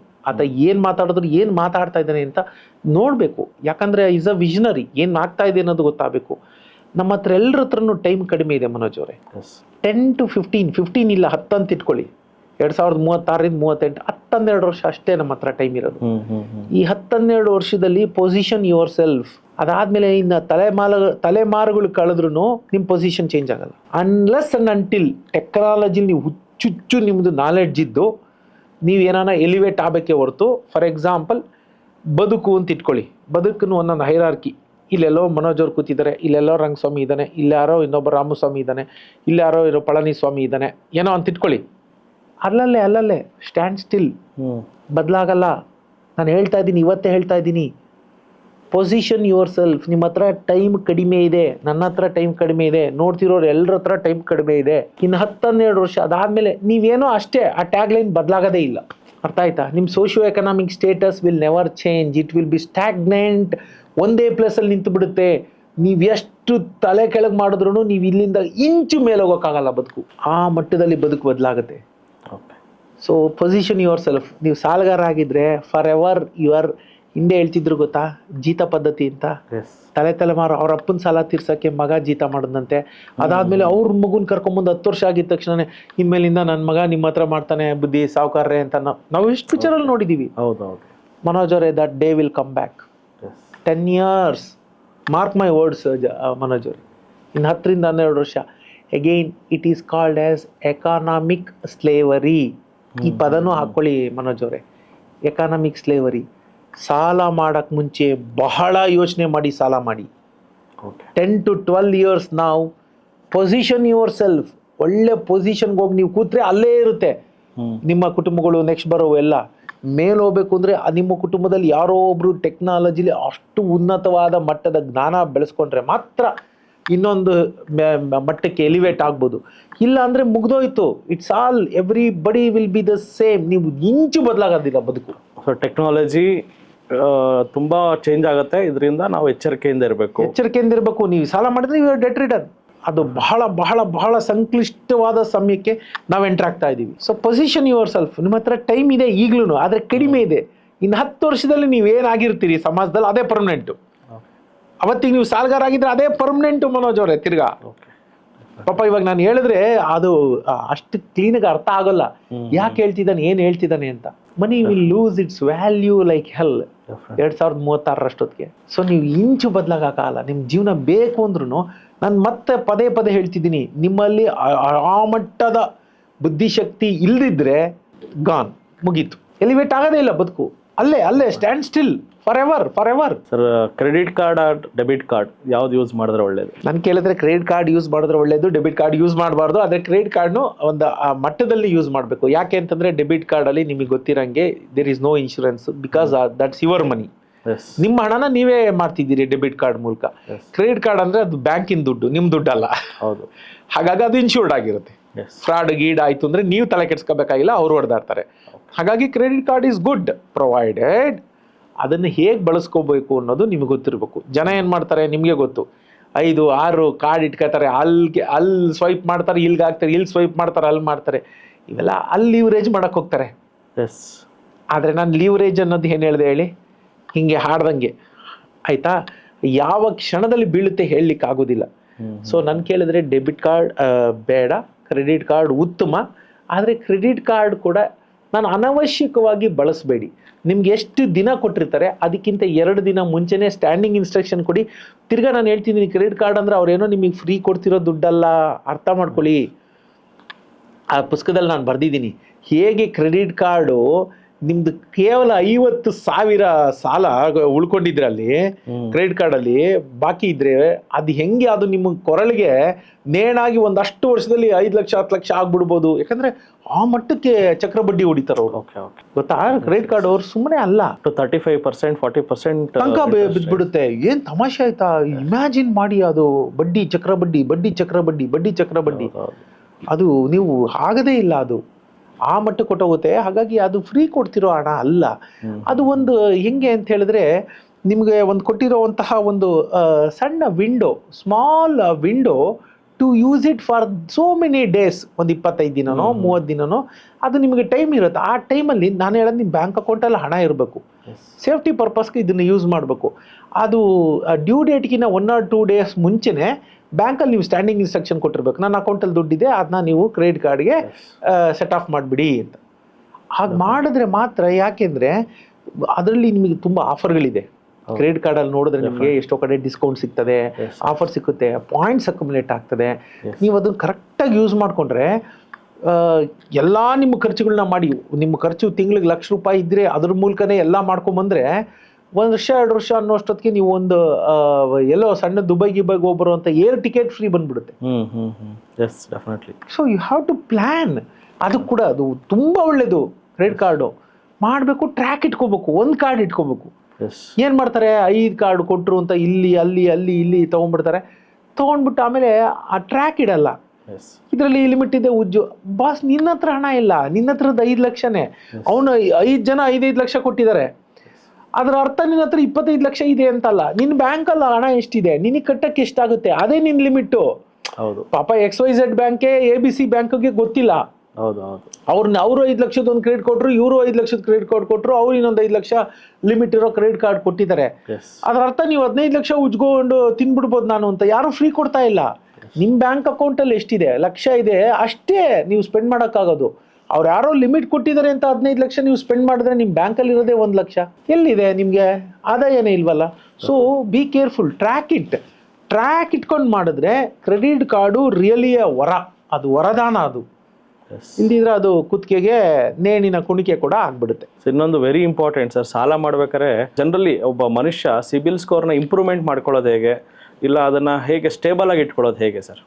Marks ಕಾರ್ಡ್ಗಿಂತ ಇವತ್ತು ಸಿಬಿಲ್ ಸ್ಕೋರ್ ಇದೆಯಲ್ಲ, ಅದು ತುಂಬ ಇಂಪಾರ್ಟೆಂಟು ಅಂತ ನಾನು ಹೇಳ್ತಿರ್ತೀನಿ ಎಲ್ಲರೂ. ಸರ್ ಮಾರ್ಕ್ಸ್ ಕಾರ್ಡು ಯಾವುದೋ ಒಂದು ಆ ಟೈಮಲ್ಲಿ ತಗೊಂಡ್ರಿ ಮಾಡಿದ್ರಿ, ಈಗ ಅದನ್ನ ನೋಡ್ಬಿಟ್ಟು ನಿಮಗೆ ಸಾಲ ಕೊಡಲ್ಲ, ನಿಮ್ಮ ಸಿಬಿಲ್ ಸ್ಕೋರ್ ನೋಡಿ ಸಾಲ ಕೊಡೋದು. ಸರ್ ಮೊನ್ನೆ ಒಂದು ಸನ್ನಿವೇಶ ಟ್ವಿಟರಲ್ಲಿ ಹಾಕಿದ್ರು, ಮದ್ವೆ ಎಲ್ಲ ಸೆಟ್ ಆಗಿದೆ, ಇನ್ನೇನು ಮದ್ವೆ ನಾಳೆ ಇದೆ ಅನ್ಬೇಕಾರೆ ಅವರು ಚಿಕ್ಕಪ್ಪ ಸಿಬಿಲ್ ಸ್ಕೋರ್ ನೋಡಿದ್ದಾನೆ, ಹುಡುಗ ಸಿಬಿಲ್ ಸ್ಕೋರ್ ಕಮ್ಮಿ ಇದೆ ಅಂತ ಮದ್ವೆ ಕ್ಯಾನ್ಸಲ್ ಆಗಿದೆ. ಹೌದು ಹೌದು ಹೌದು ಹೌದು, ಈ ತರದಾಗ್ಲೇ 10 ನ್ಯೂಸಲ್ಲಿ ಬಂದಿರುವಂಥವು, ನ್ಯೂಸಲ್ಲಿ ಬರ್ದೇ ಇರೋಂಥವು ಸಾವಿರಾರು ಆಗ್ಬಿಟ್ರಿ. ಯಾಕಂದ್ರೆ ನಮ್ಮ ಸಮಾಜದಲ್ಲಿ ಅದು ಸುರಭಿಗೆ ಬರಬೇಕು ಅಂತಂದ್ರೆ, ಅಂದ್ರೆ ಮೈನ್ ಸ್ಟ್ರೀಮ್ ನ್ಯೂಸಲ್ಲಿ ಬರಬೇಕು ಅಂತಂದ್ರೆ ಅದು ದೊಡ್ಡದು. ಎಷ್ಟೋ ಸಣ್ಣ ಸಣ್ಣ ವಿಚಾರಗಳು ಅದು ಇದಕ್ಕೆ ಬಂದಿರಲ್ಲ. ಹಾಗಾಗಿ ಆ ಥರದ ಸಾವಿರಾರು ಕೇಸ್ ಇರುತ್ತೆ. ಸೊ ನಾನು ಹೇಳೋದು ಇಷ್ಟೇ, ಈಗ ಕ್ರೆಡಿಟ್ ಹಿಸ್ಟ್ರಿ ಅನ್ನೋದು ಅಮೆರಿಕದಲ್ಲಿ ಶುರುವಾಗಿದ್ದು ಇವತ್ತು ಭಾರತಕ್ಕೂ ಬಂದ್ಬಿಟ್ಟಿದೆ. ಯಾಕಂದ್ರೆ ಸಾಲ ಇಲ್ದವರೇ ಇಲ್ವಲ್ಲ ಇವತ್ತು, ಹಾಗಾಗಿ ಅಲ್ಲಿ ತನಕ ಬಂದಿದೆ. ನಾನು ಹೇಳೋದೇನು ಅಂತಂದ್ರೆ, ಎನಿಥಿಂಗ್ 700ಕ್ಕಿಂತ ಮೇಲೆ 750 ಹೆಲ್ತಿ ಸಿಬಿಲ್ ಸ್ಕೋರ್ ಅಂತ ಹೇಳ್ಬೋದು. 790 800 ತನಕ ಅದಕ್ಕೆ ಮೇಲ್ಗಡೆ ಕೊಡೋದಿಲ್ಲ ಜನ. ಯಾರೋ ಒಬ್ರು ಎಲ್ಲೋ ಇದ್ರೆ 850 ಇದ್ದರು 900 ಎಲ್ಲ ತಗೊಂಡವ್ರು ನಾನಂತೂ ನೋಡಿಲ್ಲ. ಸೊ 750 780 800 ತನಕ ಇದ್ರೆ, anything above 750 is a very good CIBIL score ಅಂತ ನಾವು ಇವತ್ತಿಗೆ ಹೇಳ್ಬೋದು. ಆಯಿತಾ. ಅದನ್ನು ಹೆಂಗೆ ಮೇಂಟೈನ್ ಮಾಡ್ಕೋಬೇಕು ಅಂತಂದರೆ ಏನಿಲ್ಲ, ನಿಮಗೆ ಬಂದದ್ದನ್ನು ಆ ಟೈಮಿಗೆ ಸರಿಯಾಗಿ, ಅದು 10 ರೂಪಾಯಿ ಇರ್ಬೋದು. ಒಂದು ಗಮನಿಸಿ ಮನೋಜ್ ಅವರೇ, ಇಟ್ಸ್ ನಾಟ್ ದಟ್ 1 ಲಕ್ಷ ರೂಪಾಯಿ EMI ನೀವು ಫೇಲ್ ಆದ್ರಿ ಅಂತಲ್ಲ. ನೀವು ಯಾವುದೋ ಒಂದು ಮೊಬೈಲ್ ತೊಗೊಂಡಿರ್ತೀರ, 350 ರೂಪಾಯಿ ಬೇಡ, 1000 ರೂಪಾಯಿ, 2000 ರೂಪಾಯಿ, 3000 ರೂಪಾಯಿ EMI ಫೇಲ್ ಆಗಿರ್ತೀರ, 1 ತಿಂಗಳು ಲೇಟಾಗಿ ಕಟ್ಟಿರ್ತೀರ, ನಿಮ್ಮ ಸಿಬಿಲ್ ಸ್ಕೋರ್ ಡೌನ್ ಆಗಿರುತ್ತೆ. 1 ಲಕ್ಷ ರೂಪಾಯಿ EMI ಮಾತ್ರ ಮನೇದು ಕಟ್ಟಿರ್ತೀರ, ಮನೇದು 75,000 ಕಟ್ಟಿರ್ತೀರ, ಇದು ಏನೋ ಮರ್ತೋಗಿರ್ತೋ ಏನೋ, ಅಥವಾ ಅವತ್ತಿಗೆ ನಿಮ್ಮ ಬ್ಯಾಂಕ್ ಬ್ಯಾಲೆನ್ಸ್ ಇರಲಿಲ್ಲ, ಅದು EMI ಹೋಗಿಲ್ಲ, ನೆಕ್ಸ್ಟ್ ಡೇನೇ ನೀವು ದುಡ್ಡು ಹಾಕಿದ್ದೀರಾ, ಅವತ್ತಿಗೆ ಹೋಗ್ಲಿಲ್ಲ, ಪಾಪ ನೀವು ಗೊತ್ತಾಯ್ತು ನಿಮ್ಮ ಹತ್ರ ದುಡ್ಡು ಇದೆ, ರಿಯಲೈಸ್ ಆಗಿದೆ ಎಲ್ಲ, ಆಮೇಲೆ ಹಾಕಿದ್ದೀರಾ, ನೆಕ್ಸ್ಟ್ ಡೇನೇ ನೀವು ಅದನ್ನು ಕಟ್ಟಿದ್ದೀರಾ. ಜಸ್ಟ್ 1 or 2 days ಗ್ಯಾಪು, ಅವಾಗಲೂ ನಿಮ್ಮದು ಸಿಬಿಲ್ ಸ್ಕೋರ್ ಡಿಪ್ ಆಗುತ್ತೆ. ಸೊ ಅಂಥದ್ದನ್ನು ಹೋಗಿ ನೀವು ಅಡ್ರೆಸ್ ಮಾಡಬೇಕು. ಹೋಗಿ ಹಿಂಗಾಗಿತ್ತು ಈ ಕಾರಣದಿಂದ ದಯವಿಟ್ಟು ರಿಮಾರ್ಕ್ ಹಾಕ್ಬಿಡಿ, ತೆಗೀರಿ, ಆ ಥರದ್ದೆಲ್ಲ ಹೋಗಿ ರಿಕ್ವೆಸ್ಟ್ ಮಾಡಿಕೊಂಡು ಹಾಕಿ ನಿಮ್ಮ ಬ್ಯಾಂಕ್ ಜೊತೆ ಮಾತಾಡಿ ಅದನ್ನು ರೆಕ್ಟಿಫೈ ಮಾಡಿಸ್ಕೋಬೇಕು. Definitely sir. ಸೊ ಇದನ್ನು ಮೇಂಟೈನ್ ಮಾಡೋದಕ್ಕೆ ಎಂಥದ್ದು ಇಲ್ಲ, ಸಿಂಪಲ್ ಅಂತಂದರೆ ನಿಮ್ಮ ಡ್ಯೂ ಡೇಟ್ ಇರುತ್ತಲ್ಲ, ಆ ಡ್ಯೂ ಡೇಟಲ್ಲಿ ನಿಮ್ಮ ಬ್ಯಾಂಕಲ್ಲಿ ಹಣ ಇದೆಯಾ ಅದನ್ನು ನೀವು ಹಿಂದಿನ ದಿನನೇ ಪರಿಶೀಲನೆ ಮಾಡಿ. ಅದನ್ನು ಮಾತ್ರ ಯಾವುದೇ ಕಾರಣಕ್ಕೂ ಬೌನ್ಸ್ ಆಗಬಾರ್ದು, EMI ಲ್ಯಾಪ್ಸ್ ಆಗಬಾರ್ದು. ನಿಮ್ಮದು ಆ ಡೇಟಿಗೆ ಸರಿಯಾಗಿ ಹೋಗ್ಬೇಕು. 100 ರೂಪಾಯಿ ಇರ್ಬೋದು, 1 ಲಕ್ಷ ರೂಪಾಯಿ ಇರ್ಬೋದು, ಡಸಂಟ್ ಮ್ಯಾಟರ್. ನಾನು ಯಾವಾಗಲೂ ಹೇಳ್ತೀನಿ, 1 ಲಕ್ಷ ರೂಪಾಯಿ ಕಟ್ಟಿದವ್ರು ಮಾತ್ರ ಸಿಬಿಲ್ ಸ್ಕೋರ್ ಕಮ್ಮಿ ಆಗುತ್ತೆ, 100 ರೂಪಾಯಿ ಮಿಸ್ ಮಾಡಿದರೆ ಹಂಗಲ್ಲ. ಅದು ಮಿಸ್ ಇಸ್ ಅ ಮಿಸ್ ಅಷ್ಟೇ. ನೀವು ಕಟ್ಟಲಿಲ್ಲ, ಅದು ಇಂಟೆನ್ಷನ್ ಗೊತ್ತಾಗುತ್ತೆ ಹೊರತು 1 ಲಕ್ಷನ 100 ರೂಪಾಯಿ ಅನ್ನೋದನ್ನ ಅಲ್ಲಿ ಗಣನೆಗೆ ತಗೊಳ್ಳಲ್ಲ. ಅಲ್ಲಿ EMI ಮಿಸ್ ಆಯ್ತು ಅಂತಾರೆ ಹೊರತು 1 ಲಕ್ಷ ರೂಪಾಯಿ EMI 100 ರೂಪಾಯಿ, 100 ರೂಪಾಯಿ ಅಂದ್ರೆ ಇನ್ನೂ ಜಾಸ್ತಿ. ಅಯ್ಯೋ 100 ರೂಪಾಯಿ ಕಟ್ಟಕ್ಕಾಗಿಲ್ಲ ಇವನಿಗೆ, 1 ಲಕ್ಷ ರೂಪಾಯಿ ಇದ್ರೆ ಕಟ್ಟೋಣ. ಹೌದು, ಅರ್ಥ ಮಾಡ್ಕೊಳ್ಳಿ, ಸಣ್ಣದ್ದು. ಸೊ ಹಾಗಾಗಿ ನಿಮ್ಮದು EMI ಮೊತ್ತ ಎಷ್ಟಾರ ಇರಲಿ, ಆ ಸಮಯಕ್ಕೆ ಸರಿಯಾಗಿ ಕಟ್ಟೋದ್ರಿಂದ ಮಾತ್ರನೇ ನಿಮ್ಮದು ಸಿಬಿಲ್ ಸ್ಕೋರ್ ಮೇಂಟೈನ್ ಆಗ್ತದೆ. ಇಲ್ಲಾಂದರೆ ಸಿಬಿಲ್ ಸ್ಕೋರು ಡಿಪ್ ಆಗುತ್ತೆ. ಇವತ್ತು ಸಿಬಿಲ್ ಸ್ಕೋರು ಡಿಪ್ ಆದರೆ ನಿಮ್ಮ ಮಾರ್ಕ್ಸ್ ಕಾರ್ಡಲ್ಲಿ 99, 100ಕ್ಕೆ 100 ಬಂದು ನೀವು ಸ್ಟೇಟ್ಗೆ ಟಾಪರ್ ಆಗಿದ್ರು ಪ್ರಯೋಜನ ಇಲ್ಲ. ಸರ್ ಫೈನಲಿ ಸರ್, ಈ ಬುಕ್ ಯಾರು ಓದಬೇಕು, ಈ ಬುಕ್ಕಲ್ಲಿ ಏನು ಮಹತ್ವ ಇದೆ ಸ್ವಲ್ಪ ಲೈಟಾಗಿ ಹೇಳಿ. ಮಹತ್ವ ಅಂದರೆ ಸಾಲ. ಇವತ್ತು ಸಾಲ ಇಲ್ಲದ ಮನೆ ಇಲ್ಲ ಅಂತ ನಾನು ಸ್ಟಾರ್ಟಿಂಗಲ್ಲೇ ಹೇಳ್ಬಿಟ್ಟೆ. ಹಾಗಾಗಿ ಈ ಪುಸ್ತಕ ಯಾರು ಓದಬೇಕು ಅಂದರೆ ಎಲ್ಲರೂ ಓದಬೇಕು. ಓಕೆ, ಎಲ್ಲರೂ ಓದಬೇಕು. ಸೊ ಮಾಡಿರೋರು, ಮಾಡ್ತಾ ಇರೋರು, ಮಾಡಬೇಕು ಅಂತಿರೋರು, ಮಾಡದೇ ಇರೋರು, ಎಲ್ಲರೂ ಮಾಡದೇ ಇರೋರು, ಮಾಡಿದ್ರೆ ಏನಾಗಬಹುದು ಅದೊಂದಷ್ಟು ಉಲ್ಲೇಖಗಳಿದೆ. ಮಾಡದೇ ಆದರೆ ಯಾವುದನ್ನು ಮಾಡಬೇಕು. ಇವತ್ತು ಎಜುಕೇಶನ್ ಲೋನು ತುಂಬ ಜನ ಕೇಳ್ತಾರೆ, ಅದನ್ನ ಅಡ್ರೆಸ್ ಮಾಡಿದ್ದೀನಿ. ಎಜುಕೇಶನ್ ಲೋನು, ಗುಡ್ ಲೋನು, ಅದರಲ್ಲಿ ಏನು ಮಾಡ್ತಾರೆ ಜನ, ಇವತ್ತು ಇನ್ನೊಂದು ಜನದ ಹತ್ರ ಜನಕ್ಕೊಂದು ಇವಾಗ ಅರ್ಧಂಬರ್ಧ ಅರ್ಥ ಆಗ್ಬಿಟ್ಟಿದೆ. ನಾನು ಅದೇ ಹೇಳ್ತೀನಿ, ತಿಳ್ಕೊಂಡ್ರೆ ಫುಲ್ ತಿಳ್ಕೊಳ್ಳಿ, ಅರ್ಥ ಆಯ್ತಾ? ಇಲ್ಲ ತಿಳಿದವ್ರ ಹತ್ರ ಕೇಳಿ. ನಾನು ಹೇಳೋದು ಗುಡ್ ಲೋನ್, ಬ್ಯಾಡ್ ಲೋನ್, ಇವಾಗ ಅದೊಂದು ಹೊಸ ಕಾನ್ಸೆಪ್ಟ್ ಜನರು ಬಂದಲ್ಲಿ. ಒಳ್ಳೆ ಸಾಲ, ಕೆಟ್ಟ ಸಾಲ. ಸ್ವಾಮಿ, ಸಾಲ ಕೆಟ್ಟದ್ದು ಯಾವಾಗ ಅಂದರೆ ನಿಮ್ಗೆ ಅದನ್ನ ಲೀವರೇಜ್ ಮಾಡೋಕ್ಕೆ ಗೊತ್ತಿಲ್ದಿದ್ರೆ. ಸ್ವಾಮಿ, ಸಾಲ ತುಂಬ ಒಳ್ಳೇದು, ಇಟ್ ಈಸ್ ವರದಾನ ಯಾವಾಗ ಅಂದರೆ ಅದನ್ನ ನಿಮಗೆ ಲೀವರೇಜ್ ಮಾಡಕ್ಕೆ ಗೊತ್ತಿದ್ದಾಗ. ಆ ಲೀವರೇಜ್ ಅಂದ್ರೆ ಏನು, ಲೀವರೇಜ್ ಶಕ್ತಿಯ ಮಹತ್ವ ಏನು ಅನ್ನೋದನ್ನ ಆ ಪುಸ್ತಕದಲ್ಲಿ ಹೇಳಿದ್ದೀನಿ. ಯಾತಕ್ಕೆ ಆ ಪುಸ್ತಕ ಓದಬೇಕು, ಆ ಪುಸ್ತಕದಲ್ಲಿ ಏನಿದೆ ಅಂತ ಕೇಳಿದ್ರಲ್ಲ, ಆ ಲೀವರೇಜ್ ಅಂದ್ರೆ ಏನು ಅಂತಾನೆ ನಮ್ಮ ಕನ್ನಡ ಜನತೆಗೆ ಗೊತ್ತಿಲ್ಲ. ಆ ಲೀವರೇಜ್ ಶಕ್ತಿಯ ಮಹತ್ವ ಏನು ಅನ್ನೋದನ್ನ ಆ ಪುಸ್ತಕದಲ್ಲಿ ನಾನು ವಿವರವಾಗಿ ವಿವರಿಸಿದ್ದೀನಿ. ಅದನ್ನು ಓದಿದ ತಕ್ಷಣ ಈ ಸಾಲ ನಾನು ಮಾಡಿದ್ರೆ ಇಷ್ಟು ಅದನ್ನ ನಾನು ಸಶಕ್ತವಾಗಿ ದುಡಿಸ್ಕೊಂಡು ಲೀವರೇಜ್ ಮಾಡ್ಕೋಬಹುದಾ, ಇಷ್ಟು ಹಣ ನಾನು ಅದರಿಂದ ದುಡಿಬಹುದಾ ಇಲ್ವಾ ಅನ್ನೋದು ಅವ್ರಿಗೆ ಅರ್ಥ ಆಗುತ್ತೆ. ಅವರೇ ಪೇಪರ್ ರೂಪಾಯಿನೂ ಹಿಡ್ಕೊಂಡು ಮಾಡ್ಕೋಬಹುದು. ಆವಾಗಲೇ ಅವ್ರಿಗೆ ಅರ್ಥ ಆಗುತ್ತೆ, ನಾನು ಸಾಲ ಮಾಡೋಕ್ಕೆ ಯೋಗ್ಯನಾ ಅಥವಾ ಯೋಗ್ಯ ಅಲ್ವಾ, ಸಾಲ ನಾನು ಮಾಡಬೇಕಾ ನಾನು ಮಾಡಬಾರ್ದ ಅನ್ನೋದು ಅವರಿಗೆ ಕ್ಲಾರಿಟಿ ಸಿಕ್ಕುತ್ತೆ. ಹಾಗಾಗಿ ಸಾಲ ಮಾಡದೇ ಇರುವವರು ತಪ್ಪದೇ ಓದಬೇಕು. ಯಾಕಂದ್ರೆ ಅವ್ರಿಗೆ ಆ ಮೊದಲೇ ಗೊತ್ತಾಗ್ಬಿಟ್ಟಿದೆ, ಅವ್ರು ಇನ್ನೂ ತಪ್ಪು ಮಾಡಿಲ್ಲ. ನಾನು ಸಾಲ ಮಾಡಬೇಕಾ ಮಾಡಬಾರ್ದ ಅನ್ನೋದು ನಿಖರತೆ. ಸಾಲ ಈಗಾಗಲೇ ಮಾಡಿರೋರು, ನಾನು ಯಾವ ಹಾಳದಲ್ಲಿದ್ದೀನಿ, ಮುಳುಗ್ಬಿಟ್ಟಿದ್ದೀನಾ, ಅರ್ಧ ಇದೆಯಾ, ಕುತ್ತಿಗೆ ತನಕ ಬಂದಿದ್ಯಾ, ನಾನು ಏನು ತಪ್ಪು ಮಾಡಿದೆ, ಈ ತಪ್ಪಿಂದ ನಾನು ಹೊರಗಡೆ ಬರೋದು ಹೇಗೆ, ಸಾಲನ ನಾನು ಲೀವರೇಜ್ ಮಾಡ್ಕೊಂಡಿದ್ದೀನ, ಮಾಡ್ಕೊಂಡ್ರೆ ಎಲ್ಲಿ ತನಕ ಮಾಡ್ಕೊಂಡಿದ್ದೀನಿ, is it sufficient or should have done more, ಇನ್ನೂ ಹೆಚ್ಚಿಗೆ ಮಾಡ್ಕೋಬೋದಾಯ್ತಾ, ಅಥವಾ ಮಾಡ್ಕೊಳ್ತಿರೋದು ಸಾಲ್ತಾ ಇಲ್ವಾ, ಹಾಗಾದರೆ ನಾನು ಎಕ್ಸಿಟ್ ಆಗಬೇಕಾ, ಹಾಗಾದರೆ ನನ್ನ ಎಕ್ಸಿಟ್ ಪ್ಲ್ಯಾನ್ ಏನಿರಬೇಕು. ಹಾಗಾಗಿ ಸಾಲ ಮಾಡಿರೋರು ಮಾಡಬೇಕಾಗುತ್ತೆ. ಇನ್ನು ಕಾರ್ಪೊರೇಟಲ್ಲಿ ಇರುವಂತಹ ದೊಡ್ಡ ದೊಡ್ಡ ಸಂಸ್ಥೆಗಳು, ಅವರು ಇವರು ಅಲ್ಲಿರುವಂತಹ ಉನ್ನತ ಹುದ್ದೆಯಲ್ಲಿರೋರು ಅವರೂ ನೋಡಬೇಕು. ಯಾಕಂದರೆ ಅವ್ರದ್ದು ಕೂಡ ಇವತ್ತು ನಿಮಗೆ ಗೊತ್ತಿದೆಯಲ್ಲ, ಎಲ್ಲ ಕಡೆ ಸಾಲ ಇಲ್ಲದ ಸಂಸ್ಥೆಗಳು ಇಲ್ಲ. ಸೊ ಡೆಟ್ ಲೀವರೇಜ್ ಅನ್ನೋದು ಏನಿದೆಯಲ್ಲ, ಅದು ಮಹತ್ತರವಾದಂತಹ ಒಂದು ಡೆಫಿನಿಷನ್. ಲೀವರೇಜಿನ ನಿಜವಾದ ಮಹತ್ವ ಶಕ್ತಿನ ತಿಳ್ಕೊಳ್ಳದೆ ಯಾರೂ ಸಾಲ ಮಾಡಬಾರ್ದು. ಯಾರೆಲ್ಲ ಲೀವರೇಜ್ ಶಕ್ತಿ ತಿಳ್ಕೊಳ್ಳದೆ ಸಾಲ ಮಾಡಿದಾರಲ್ಲ ಅವರೆಲ್ಲರೂ ಸಾಲದ ಅಧೀನದಲ್ಲಿರ್ತಾರೆ. ಅವರೆಲ್ಲ ಡೆಟ್ ಸ್ಲೇವ್ಸ್, ಡೆಟ್ ಟ್ರ್ಯಾಪ್ ಆಗಿದ್ದಾರೆ. ಯಾರು ಲೀವರೇಜ್ ಶಕ್ತಿ ತಿಳ್ಕೊಂಡಿದ್ದಾರೆ ಅವರೆಲ್ಲ ನಿಜವಾದ ಸರದಾರರು. ಹಾಗಾಗಿ ಸಾಲವಿಲ್ಲದವನು ಕೂಡ ಸರದಾರ, ಸಾಲ ಮಾಡಿರುವವನು ಕೂಡ ಸರದಾರ, ಪ್ರೊವೈಡೆಡ್ ಈ ಡೆಫಿನಿಷನ್ನು ಸರಿಯಾಗಿ ಗೊತ್ತಿದ್ರೆ. ಅದನ್ನ ಆ ಪುಸ್ತಕದಲ್ಲಿ ನಾನು ಹೇಳಿದ್ದೀನಿ. Definitely sir. ಸರ್, ಕಡೆಯದಾಗಿ ದೇರ್ ಆರ್ ಸರ್ಟೆನ್ ಲೋನ್ಸ್ ನಮ್ಮ ಸರ್ಕಾರದಿಂದ ತುಂಬಾ ಕಡಿಮೆ ಬಡ್ಡಿ ಲೋನ್ ಸಿಗುತ್ತೆ, ಅದ್ರ ಬಗ್ಗೆನೂ ಇನ್ಫಾರ್ಮೇಶನ್ ಸಿಗುತ್ತಾ ಸರ್? ಹೌದು, ಖಂಡಿತ ಹೇಳಿದ್ದೀನಿ. ಅದರಲ್ಲಿ ಮಹಿಳಾ ಉದ್ಯಮಿಗಳಿಗೆ, ಆಮೇಲೆ ನಾರಿ ಸಶಕ್ತಿ ಯೋಜನಾ ಅಂತ ಹೇಳಿ ಇವತ್ತು, ಆಮೇಲೆ ವುಮನ್ ಎಂಪವರ್ಮೆಂಟ್ ಅಂತ ನಾವೇನು ಹೇಳ್ತೀವಿ, ಅದರ ಅಡಿಯಲ್ಲಿ ಬಹಳಷ್ಟಿದೆ. ವುಮನ್ ಆಂಟ್ರಪ್ರಿನರ್ಸ್ ಯಾರ್ಯಾರಿದ್ದಾರೆ ಅವರಿಗೆ ಈ ಲೋನಿಗೆ ಕೊಡುವಂತಹ ಪರದಾಡುವಂತಹ ಪರಿಪಾಟಲುಗಳು ಕಡಿಮೆ, ಡಾಕ್ಯುಮೆಂಟೇಶನ್ ಕಡಿಮೆ, ಬಡ್ಡಿ ದರ ಕಡಿಮೆ. ಹಾಗಾಗಿ ಆಮೇಲೆ ಗೌರ್ಮೆಂಟ್ ಇಷ್ಟೋ ಇಷ್ಟು ತನಕ ಅಂತಿರುತ್ತೆ. ಅದರಲ್ಲಿ ನಾನು ಸ್ಟಾರ್ಟ್ಅಪ್ ಇಂಡಿಯಾ ಲೋನ್ಗಳ ಬಗ್ಗೆ ಹೇಳಿದ್ದೀನಿ. ಸ್ಟಾರ್ಟ್ಅಪ್ ಇಂಡಿಯಾ ಇದೆಯಲ್ಲ ಇನಿಷಿಯೇಟಿವ್, ಅದ್ರ ಬಗ್ಗೆ ಹೇಳಿದ್ದೀನಿ. ಎಲ್ಲ ಥರದ್ದು ಇದೆ. ಮಹಿಳಾ ಉದ್ಯಮಿಗಳಿಗೆ ಯಾವ ರೀತಿ ಇದೆ. ಆಮೇಲೆ ನೀವು ನೋಡಿದ್ರೆ ಮೆಷಿನರಿ ಸಾಲಗಳು ಅಂತ ಸಪರೇಟ್ ಆಗಿ ತಗೋತಾರೆ, ಎಕ್ವಿಪ್ಮೆಂಟ್ ಲೋನ್ಸ್ ಅಂತ ತಗೋತಾರೆ ಕೆಲವೊಂದೆಲ್ಲ. ಅದ್ರ ಬಗ್ಗೆ ಬರ್ದಿದ್ದೀನಿ. ಈ ಥರದ್ದು ಇಲ್ಲ ಅನ್ನಂಗಿಲ್ಲ. MSME ಲೋನ್ಗಳು ಇರ್ಬೋದು. ಅದರಲ್ಲಿ ವಿಧವಾದ ಈ ಲೋನಲ್ಲಿ ಎಷ್ಟು ವಿಧ ಇದೆ ಮನೋಜ್ ಅವರೇ, ಅದರದ್ದು ಎಲ್ಲವುದನ್ನು ನಾನು ಅಲ್ಲಿ ಅಂದರೆ ನಿಮಗೆ ಗೊತ್ತು, ಸೆಕ್ಯೂರ್ಡ್ ಇಂದ ಅನ್ಸೆಕ್ಯೂರ್ಡು, ಪ್ರತಿಯೊಂದು ಇಂಟ್ರೆಸ್ಟ್ ಬಗ್ಗೆ, ಬಡ್ಡಿಗಳಲ್ಲಿ ವಿಧಗಳೇನು, ಯಾವುದನ್ನು ನಾವು ಚೂಸ್ ಮಾಡಿದ್ರೆ ಬೆಟರ್ ಆಗುತ್ತೆ, ನಾವು ಬ್ಯಾಂಕ್ ಜೊತೆ ನಾವು ಇದು ಮಾಡ್ಬೋದಾ, ನೆಗೋಷಿಯೇಟ್ ಮಾಡ್ಬೋದಾ ಬಡ್ಡಿಗೆ, ಅಲ್ಲಿಂದ ನಿಮ್ಮ ಸಿಬಿಲ್ ಸ್ಕೋರ್ ಇದ್ರೆ ಬಡ್ಡಿ ದರ ಕಡಿಮೆ ಆಗುತ್ತಾ, ಆ ಥರದ್ದನ್ನು ಕೂಡ ಎಲ್ಲ ನಾನು ಡಿಸ್ಕಸ್ ಮಾಡಿದ್ದೀನಿ. ಒಟ್ಟಾರೆ ಹೇಳಬೇಕು ಅಂದರೆ ಮನೋಜ್ ಅವರೇ, ಸಾಲ ಮಾಡಕ್ಕೆ ಮುಂಚೆ ಆ ಪುಸ್ತಕ ಓದಿದ್ದೇ ಆದರೆ ನಿಮ್ಗೊಂದು ಕ್ಲಾರಿಟಿ ಬರುತ್ತೆ, ನಾನು ಸಾಲ ಮಾಡಬೇಕಾ ಮಾಡಬಾರ್ದಾ ಅಂತ. ಮಾಡಿದರೆ ಯಾವ ಸಾಲ ನನ್ನ ಸನ್ನಿವೇಶಕ್ಕೆ ಹೊಂದುತ್ತೆ, ಓಕೆ ಅಪ್ಪ ಇಟ್ ಈಸ್ ಗುಡ್ ಅಂತ ಮಾಡ್ಬೋದು ಅನ್ಸುತ್ತೆ, ಅದಾಗುತ್ತೆ. ಸಾಲ ಈಗಾಗಲೇ ಮಾಡಿರೋರಾದ್ರೆ ನಾವು ಎಡವಿದ್ದಲ್ಲಿ ಅದನ್ನು ತಿದ್ಕೊಳ್ಳೋದು ಹೇಗೆ, ಅದು ಕೂಡ ಅಲ್ಲಿ ಗೊತ್ತಾಗುತ್ತೆ. ತುಂಬಾ ಮಾಹಿತಿನ ಕೊಟ್ಟಿದ್ದೀರಾ ಸಾಲದ ಬಗ್ಗೆ. ಸೊ ಕಂಪ್ಲೀಟ್ ಮಾಹಿತಿ ಈ ಬುಕ್ಕಲ್ಲಿದೆ. ಸಾಲ ಮಾಡೋಕ್ಕೆ ಮುಂಚೆ ಏನೇನೆಲ್ಲ ನೋಡ್ಕೋಬೇಕು, ಸಾಲ ಮಾಡಿದ್ಮೇಲೆ ಏನು ನೋಡ್ಕೋಬೇಕು. So definitely. ಆ್ಯಂಡ್ ಸಾಲಗಳಲ್ಲಿ ಯಾವ್ಯಾವ ಥರ ಇದೆ, ಎಸ್ಪೆಷಲಿ ಗೌರ್ಮೆಂಟ್ ಕಡೆಯಿಂದ ಕಡಿಮೆ ಬಡ್ಡಿಗೆ ಸಿಗುವಂಥ ಲೋನ್ಗಳು ಹೆಂಗೆ ಸಿಗುತ್ತೆ ಅದನ್ನು ಸಹ ಮಾಹಿತಿ ಇದೆ. ಡಿಸ್ಕ್ರಿಪ್ಷನಲ್ಲಿ ಅಮೆಝಾನ್ ಲಿಂಕ್ ಇದೆ, ಲಿಂಕ್ನ ಪ್ರೆಸ್ ಮಾಡಿ ನೀವು ಬೈ ಮಾಡ್ಬೋದು. ಇಲ್ಲ TD ಅಕಾಡೆಮಿ ಸಂಸ್ಥೆಗೆ ಬಂದರೂ ಸಹ ಸಾಲ ಪುಸ್ತಕ ನಿಮ್ಗೆ ಸಿಗುತ್ತೆ, ನೀವು ಡೈರೆಕ್ಟಾಗಿ ಬಂದು ಖರೀದಿ ಮಾಡ್ಬೋದು. So thank you very much sir, ತುಂಬ ಧನ್ಯವಾದಗಳು ಸರ್. Thank you. ನಮಸ್ಕಾರ ಮನೋಜ್ ಅವರೇ, ಒಳ್ಳೆಯದಾಗಲಿ.